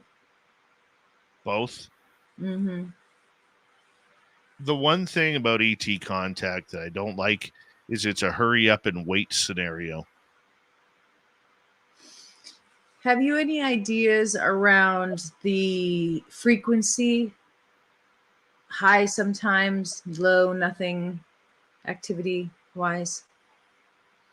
No, I don't know. I really don't. I'm not good at the science thing or the mathematics part. That's why I took journalism court. But you're really intuitive. Yeah. That's one of the things I've noticed about you. You're incredibly intuitive. That's the first thing I noticed when I watched your show the first time, is how you asked your questions. I thought, oh boy, he's really intuitive. I have been known to dabble. When I am really on if I am around other people who are connected. And if they let me tap into their signal, like when Samantha and I are around, crap happens. It really, really starts to happen. Joe, you started listening in 2015. And yeah, when it What starts do you mean by tap into their signal? Can you explain that? I don't even know how to really define that. It's like when you're around other intuitive people, their energy rubs off on you and it makes everything so clear. Okay. It's like the perfect spice on a steak. You know, somebody's the salt, somebody's the pepper. Right? I have before I even had my own experience with the lights, people would say that when I was around, this is why I'm asking you about tapping into the signal. People would say, when I'm around, that something happens to them, but I don't know, what other people experience, but especially my sister, she's like, whenever you come into town, I feel something and something happens, whether it's a dream or synchronicities or other stuff. She would always say that, like, well, I know something's going to happen. So my daughter too, she says the same thing. Like whenever she comes home or whenever I come to see her, she's always like, I always have to pay attention because stuff gets kicked up whenever mom's around. So I'm just wondering, like, the tapping into the signal part, or if it's just being together collectively, things get kicked off, Yeah, that's pretty much it. Like my buddy Mark, when I'm around him, he takes off like anything. I'll be getting nothing, and he'll sit down and he'll all of a sudden start channeling stuff, and I'll be like, dude, like, where are you getting this from? Yeah. I don't know, right? He blames me for it, but I get blamed for it 100%, but they always say it's good. Like that's the other thing. I'm always like, oh, does that uncomfortable for you? And my daughter will say sometimes, well, I kind of have to prepare myself. She just says that the energy is so high. The energy is so high that sometimes if she's not in the right frame of mind, it can be it can feel a little intense. But once she gets into it, she always says that it's always good. It's always a positive thing. Yes, I would agree with that. And ET, one thing I've learned about ET energy, it is very high frequency. Very high frequency. And like paranormal, for people who dabble in the paranormal, it's very draining, shoulder heavy. It's like somebody's put a sack of potatoes on each shoulder and you're walking around. With ET energy, it is, and UFO energy, it's completely different. It's like all of a sudden you're like picked up, like, woo, let's go, let's get this thing done. Well, know? I actually had a really incredible experience after the choir anomalous in New York. I came back, a couple friends and I went together, and then I came home. I drove home that night, and the lights showed up above my house. My mom was in the living room. She was sleeping, so I didn't wake her up to come out, but it was like this fabulous high energy, and it was an ecstatic thing. Like, I definitely felt like Hold on right there. Hold on right there, my friend. We're about to come back here. Like 5 seconds. Here we go.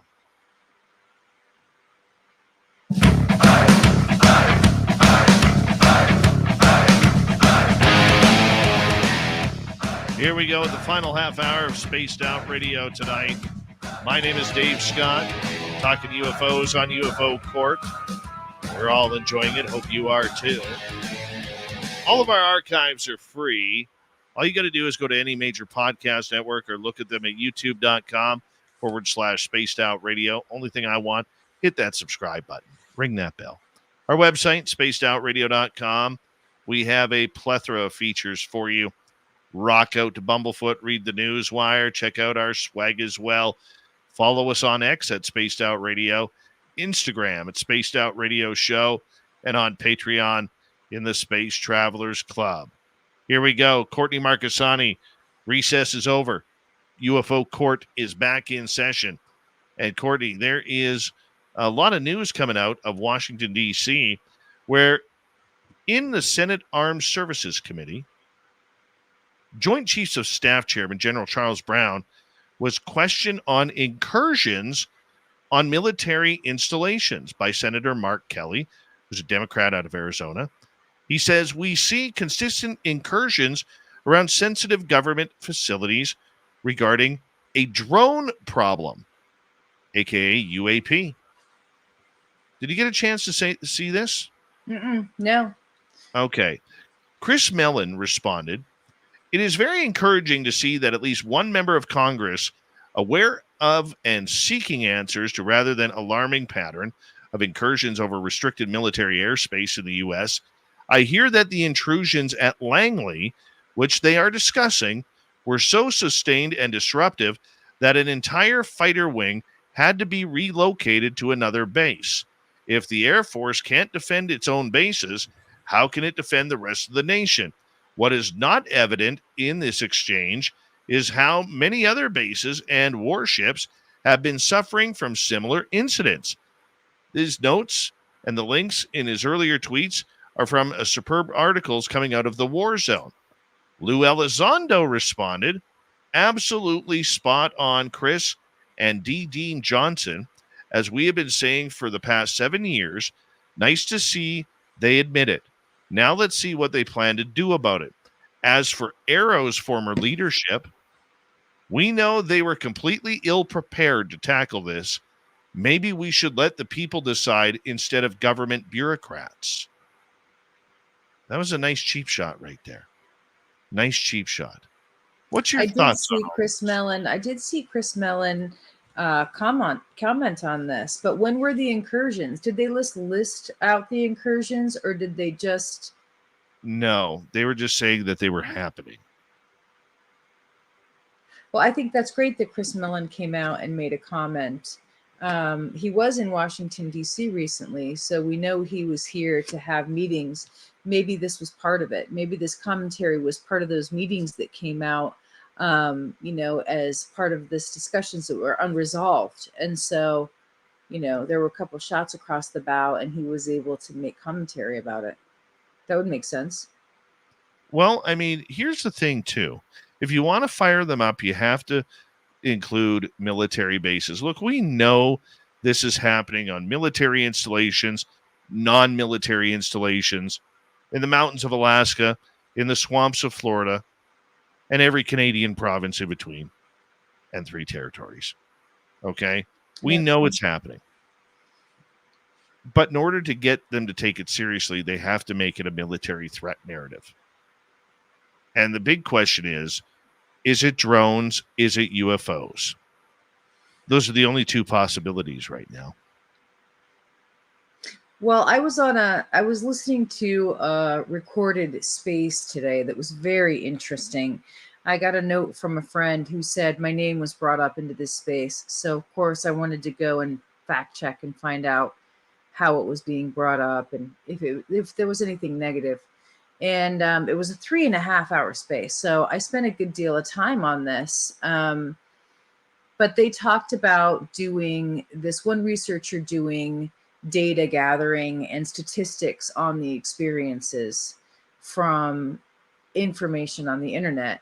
And he had said that they found through all these different algorithms that they use to do statistics that it was overwhelmingly a spiritual phenomenon.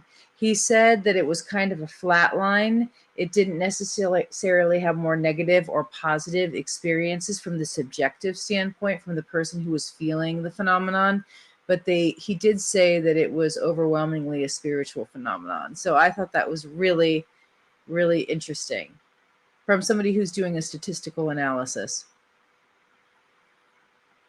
Well, you know what? We're going to see how much further this goes.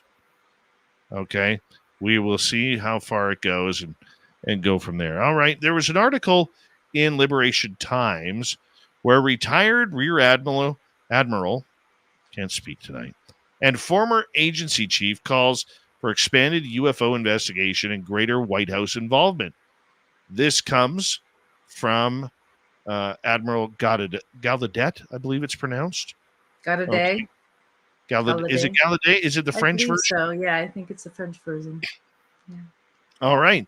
So apparently he's called for greater involvement and action following the publication of his recent white paper addressing the undersea aspect of UAP for the Soul Foundation. Gallaudet conveyed his eagerness to participate in a U.S. government-led investigation into UAP occurring beneath the ocean, framed by his informed belief that some of the phenomena may represent a form of higher non-human intelligence.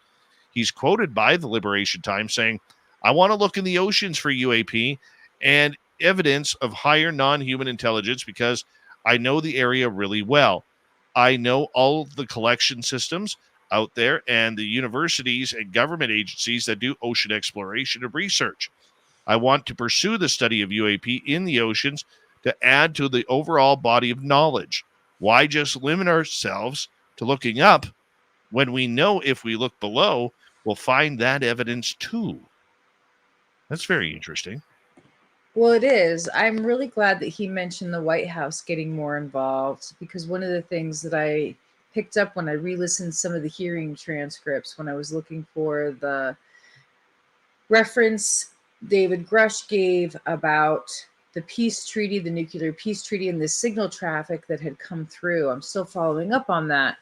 And he said that when he tried to go and get context around these signals that they picked up, that he said the White House was just crickets, not a word to help them kind of fill in the blanks with this signal traffic, what was happening around it, what were the context of the events that happened around it. They didn't respond. And of course, he had clearance and didn't get a response. And so I think that was good in the article that they see there needs to be more White House involvement rather than this protracted denial or silence around it. Because especially in this context that we're talking about with David Grush saying there was signals traffic in the nuclear peace treaty, you know, it could be perceived potentially as a threat. And so we can make mistakes in our defense or, you know, in our strategic weaponry.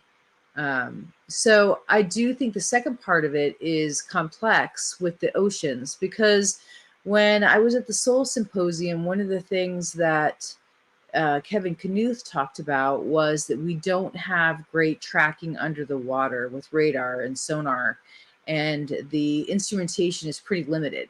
Whereas with the sky, they have a lot more alternatives to use sensor data to pick up anomalies. So I would be interested to hear more about that. Like, how would he said he knows how they use all the instrumentation. It would be interesting for him to break out what they do use under the water to detect. Well, here's another underwater submersible vehicles. Here's another part of that article talking about in the 1980s while serving aboard a U.S. submarine in the North Atlantic. The retired submariner, Gallaudet, witnessed a perplexing scenario, sonar suggesting the presence of a Russian torpedo closing in on the vessel, but it soon became apparent that the object had no clear explanation. The submariner, according to Gallaudet, was in the North Atlantic during a very significant storm when he had 40-foot waves. The waves mix the water up and create a lot of noise, making it really hard for submarines to find each other. He did not expect to see any submarine contacts because of the high sea state, but the submarine encountered an object that started closing in on it rapidly. It was so fast that the signature had every indication that it was a Russian torpedo. The crew had trained for this scenario, but it didn't make any sense for Russian submarines to be in that area and to be able to detect their submarine because of the high noise and sea state. Demonstrating the seriousness of this situation, Gallaudet explained how submarine's crew were forced to take emergency action. He states they were surprised and ended up taking evasive maneuvers. They dove deep near the crush depth of the submarine, but strangely, the object slowed down as it approached the submarine to the astonishment of the crew. Gallaudet explained the object slowed down as it approached and then went around the submarine to the stern and began slowly trailing it. It trailed the submarine for a time and then rapidly moved out of the area. It had no explanation. Only technology couldn't do that. The Russians didn't have that in the 80s, nor do they now, so it cannot be explained. I mean, that's just incredible. We hear a lot of stuff happening in the Pacific Ocean, but not much about underwater UFOs or USOs in the Atlantic. Well, I mean, can you imagine being in, being a submariner and being in a nuclear, tactical submarine, some of the most advanced weaponry on the planet, and something like this happens? I think that we've heard stories like this before. There was a very similar story to this I believe it was out in the Pacific. One of the guys in the Navy came out and told this story, very similar. So it's interesting because with the tracking and radar data, I'm just wondering how these stories and the threat of running into a submersible will expand different types of instrumentation that will help them gain more accuracy. Because what you're hearing is, that would just be terrifying, thinking a Russian sub or missile is coming at you, and it turns out it's not even a bogey, it's something else. They can just go around the sub. That's very dangerous. So I'm sure they're working on it. They probably already have, and we're just not hearing it, ways to detect this stuff. But maybe the water is just so limited. It's limiting. Well, you know what? I find it very interesting, because I think we're going to hear more and more coming up of the water UFOs rather than from the sky. Well, that was part of the transition. Remember, the UAP task force was doing anomalous stuff from the sky, but then Arrow included the submersibles, and then that was supposed to be that last report was about submersibles. So I'm sure we will hear more. Excellent. What have you been up to on the East Coast? You're still on assignment, technically speaking. I was meeting with some individuals who I had kind of planned to meet firsthand. And I did that. I met some experiencers firsthand, so that was lovely. I planned to go into New York for a project, film project that was unexpected. So I'm really excited about that. And I hope to be able to share more about it next week after the filming's done. So that's going to be keeping me here a little bit longer than what I expected. Is that a good thing? The connections are putting puzzle pieces together for you? Yeah, well, it's pretty fascinating. I just got a note. I got contacted. Did I want to be in this project, this film project, or episodic television, I guess is what it really would be. And so I said, yeah, I'm down to support the cause, you know? So,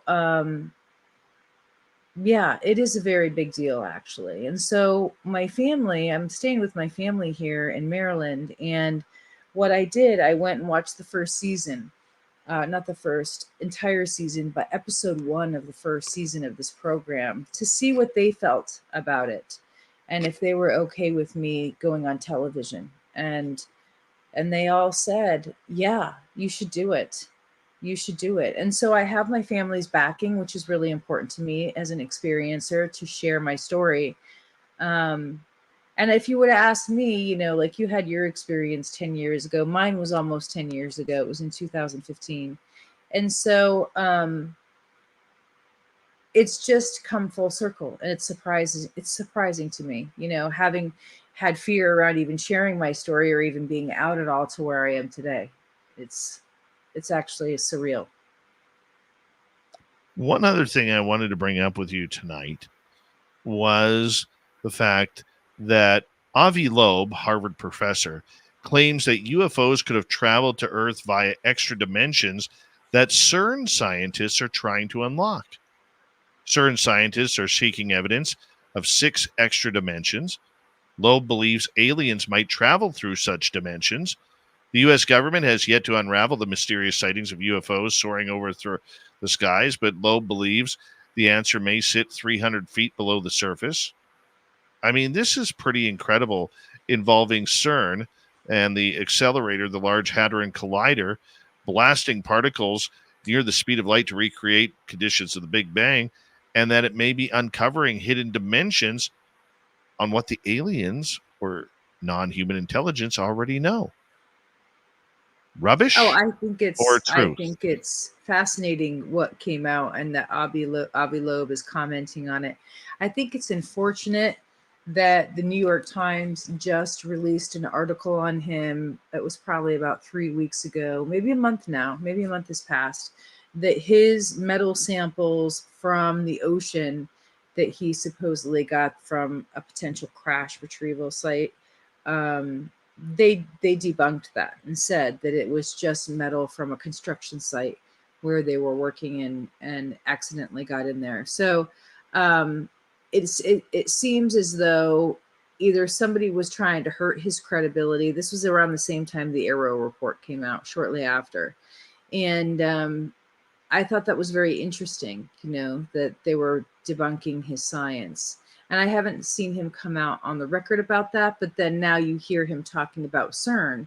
And so I think to some degree, maybe his credibility has taken a hit because of the New York Times article, but I think that he is obviously still pressing forward. And even just the comments on the CERN research, it means that he's undeterred and he's going to move forward with his own group, a Galileo project.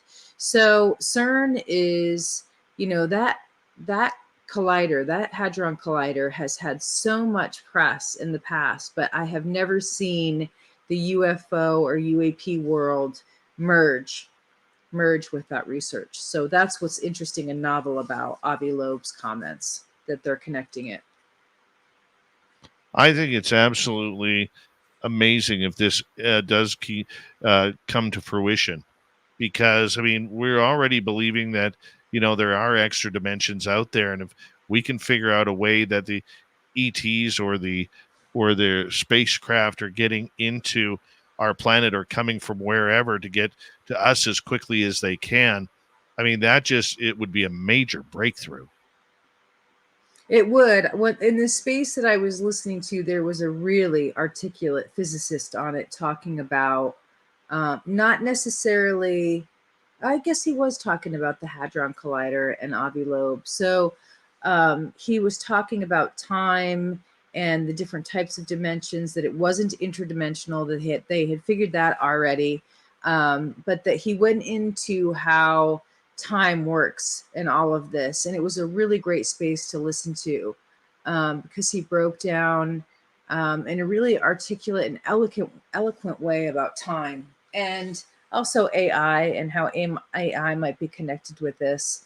And AI may have eventually or will soon crack sentience. And so we'll be much more powerful in understanding this extra dimensionality and working with humanity with it. So there's another component or element that's, tied in. We have just under 2 minutes to go here on UFO Court tonight. What are we missing? What's out there that we need to catch up on? Boy, I don't think anybody's missing anything. People just seem to be combing and scouring every little corner of the field to get information, or what's coming, or going back into past information and reanalyzing it. So at this point, anything I would say would be predictive. But I'm not opposed to doing predictions. There have been some comments today about Lou's book being held up because of DOD legal processes. So that was something I wanted to look into and find out, is that true? What's the deal with that? If that's the reason why, that's really bad news for Lou Elizondo, having a book project or a creative project coming out and feeling no control over its publication date, which would be more than frustrating. It would be dismaying, for disclosure. So that was one thing that I wanted to follow up on, find out if there was any truth to that. Do you see those delays continuing throughout the summer? I think the delays with the book will be, because we should have heard about it by now. If you have a project like God's Man in War just, announced there's going to be a publication, they got it confirmed, they were able to share it. And so for some reason, that other project hasn't been able to be confirmed, the date of it. He says it's still in process. It's still a work in progress. I do think that I did get word that James Fox's documentary is close, the program, that he's in the final editing phases and he's just about to wrap it up. So that's my prediction. We're going to see the program come out. Courtney Marcassani in an awesome UFO Court as we are in recess for another night. Hi, Mr. Ron Bumblefoot Thal, rocking in the background with Little Brother is watching. Bumblefoot is the official music of Spaced Out Radio, rocking us in and out of every single show. Get your horns up for the guitar god himself. Special thanks to everybody listening in at work, at home, in your cars, wherever you may be. Thank you to everyone in our chat rooms tonight. YouTube, Twitch, LGAB, Facebook, Spreaker, LinkedIn, the Space Travelers Club, and on X. Remember, this show is copyright by Spaced Out Radio and SOR Media Ventures Limited. Thank you so much for choosing to share your evening with us, because together, my friends, we're watching. We own the night. Mr. Bumblefoot, we need a favor. We need you to take us home.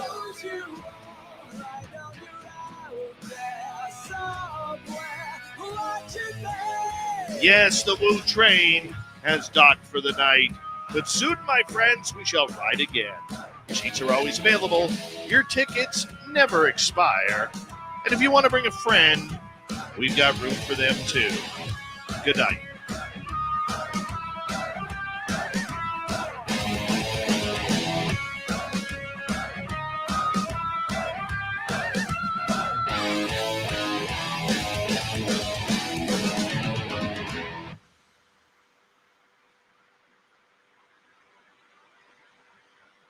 Awesome.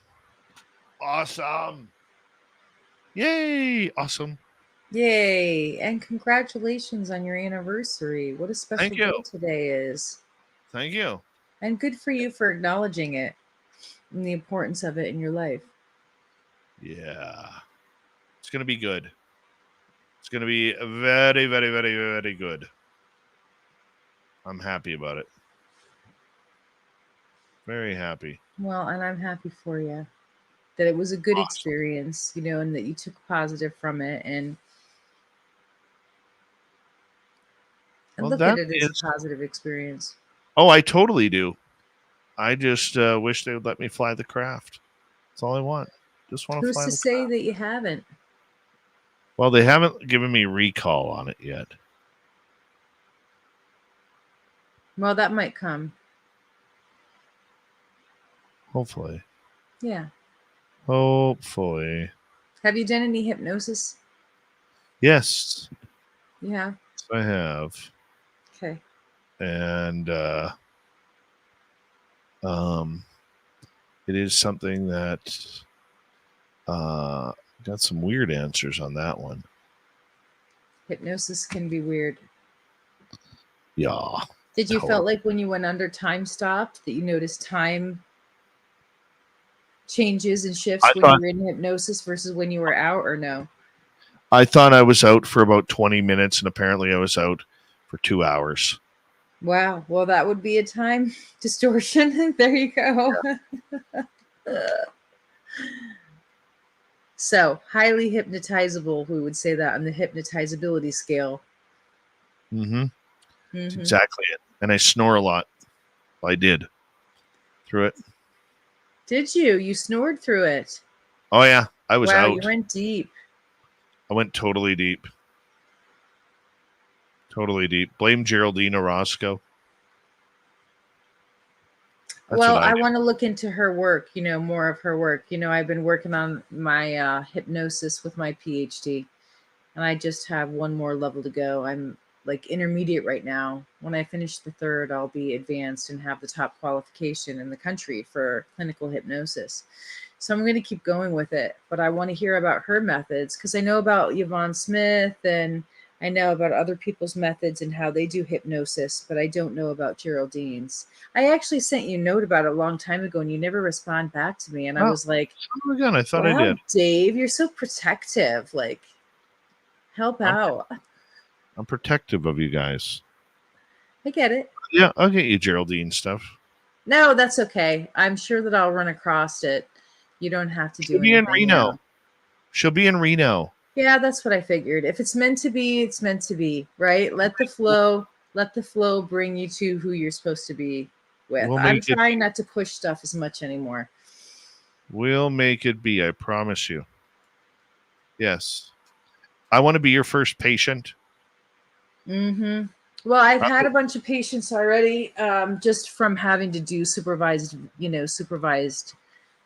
clinical supervised hours. You have to do so many clinical hours. So I have done some, but yes, you can be my first official outside patient. Okay. All right.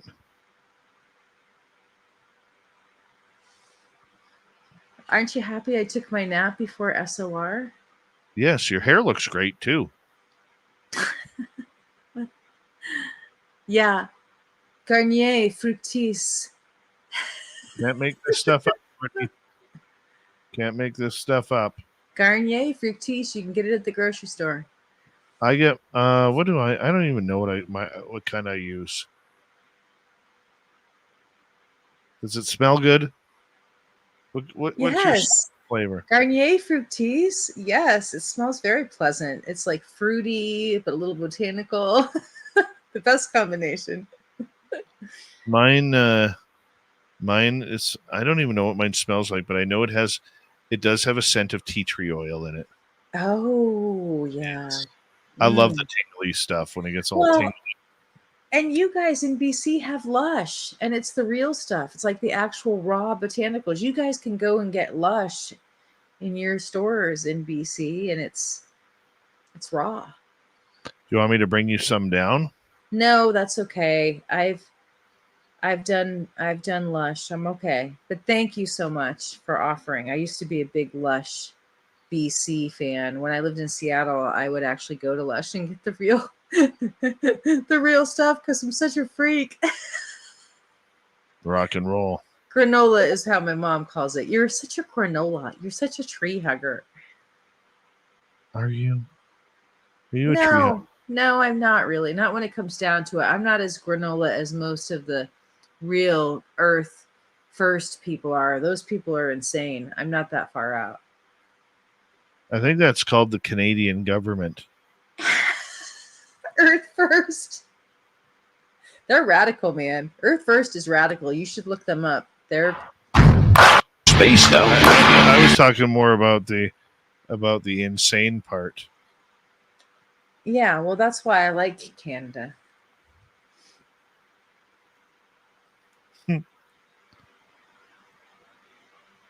Yeah, man, 10 years ago.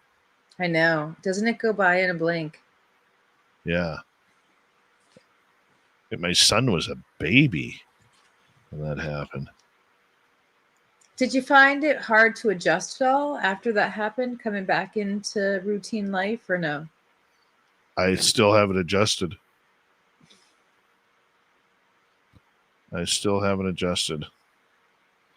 You know, but it's the path I'm on. Yeah. It's certainly, you've made a way of life. It's unique. Very unique. Distant Darkest says, "You are all insane." Yes. You're a Yes, we towel. are. You're a Thank towel. you.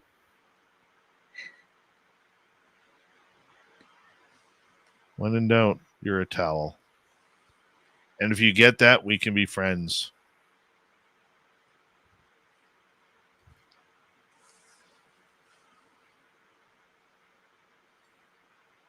Nobody getting that? Nobody's getting the towel reference? Shame on you people for listening to this show. Shame on you. Nobody gets I want to just give me one person who gets it. One person who gets the "you're a towel" comment. I feel shame. I'm sorry. I'm ashamed of myself. I don't know the towel. Thank you, sweet Robbie G, my weekend partner in crime, for coming through with Towley from South Park.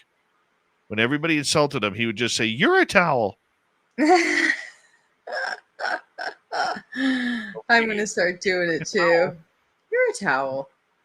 You're a towel. Oh, yeah.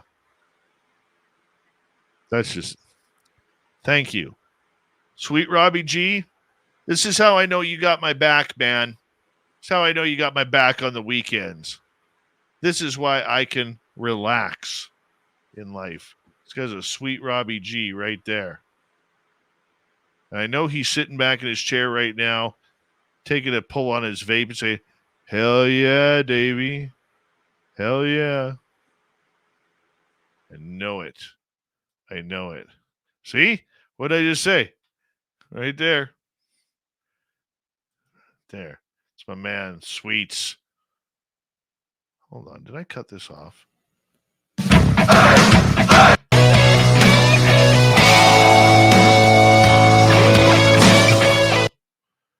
Yeah. SOR 5. There we go. Yeah. Don't forget to bring a towel, Courtney.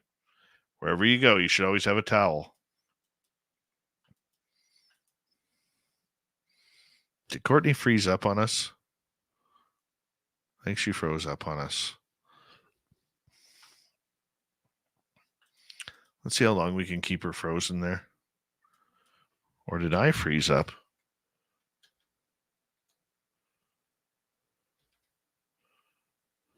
Right on. Oh, Courtney froze up. Wonder if she'll come back in. Wonder if she will. If not, that's okay. Time dilation. Big thank you tonight to W. Decker, Lala Bright, Science Bob, and Deborah Rooney for the super chats. Very much appreciate the love and support. Thank you. Thank you very much. Tomorrow night on the show, let's take a little peek here. Who's here? Lester Nair is here, understanding UFOs. We're going to have a good time with Lester. Educated Ivy League dude. I don't know about his facial hair, so I'm not sure if we're going to be impressed with the facial hair or not. But we're in for a power show tomorrow night. Power Show of UFO Talk. So please join us. Tell a friend as well. And like my son said earlier in the chat room, don't forget to like and subscribe. Appreciate that. All right, the rest of you, I'm going home. Well, I am home, but we will talk to you tomorrow night. Good night, everybody.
Stay healthy, my friend. You too. If you need bail money, give me a call. Always, Dad. Take care. You too.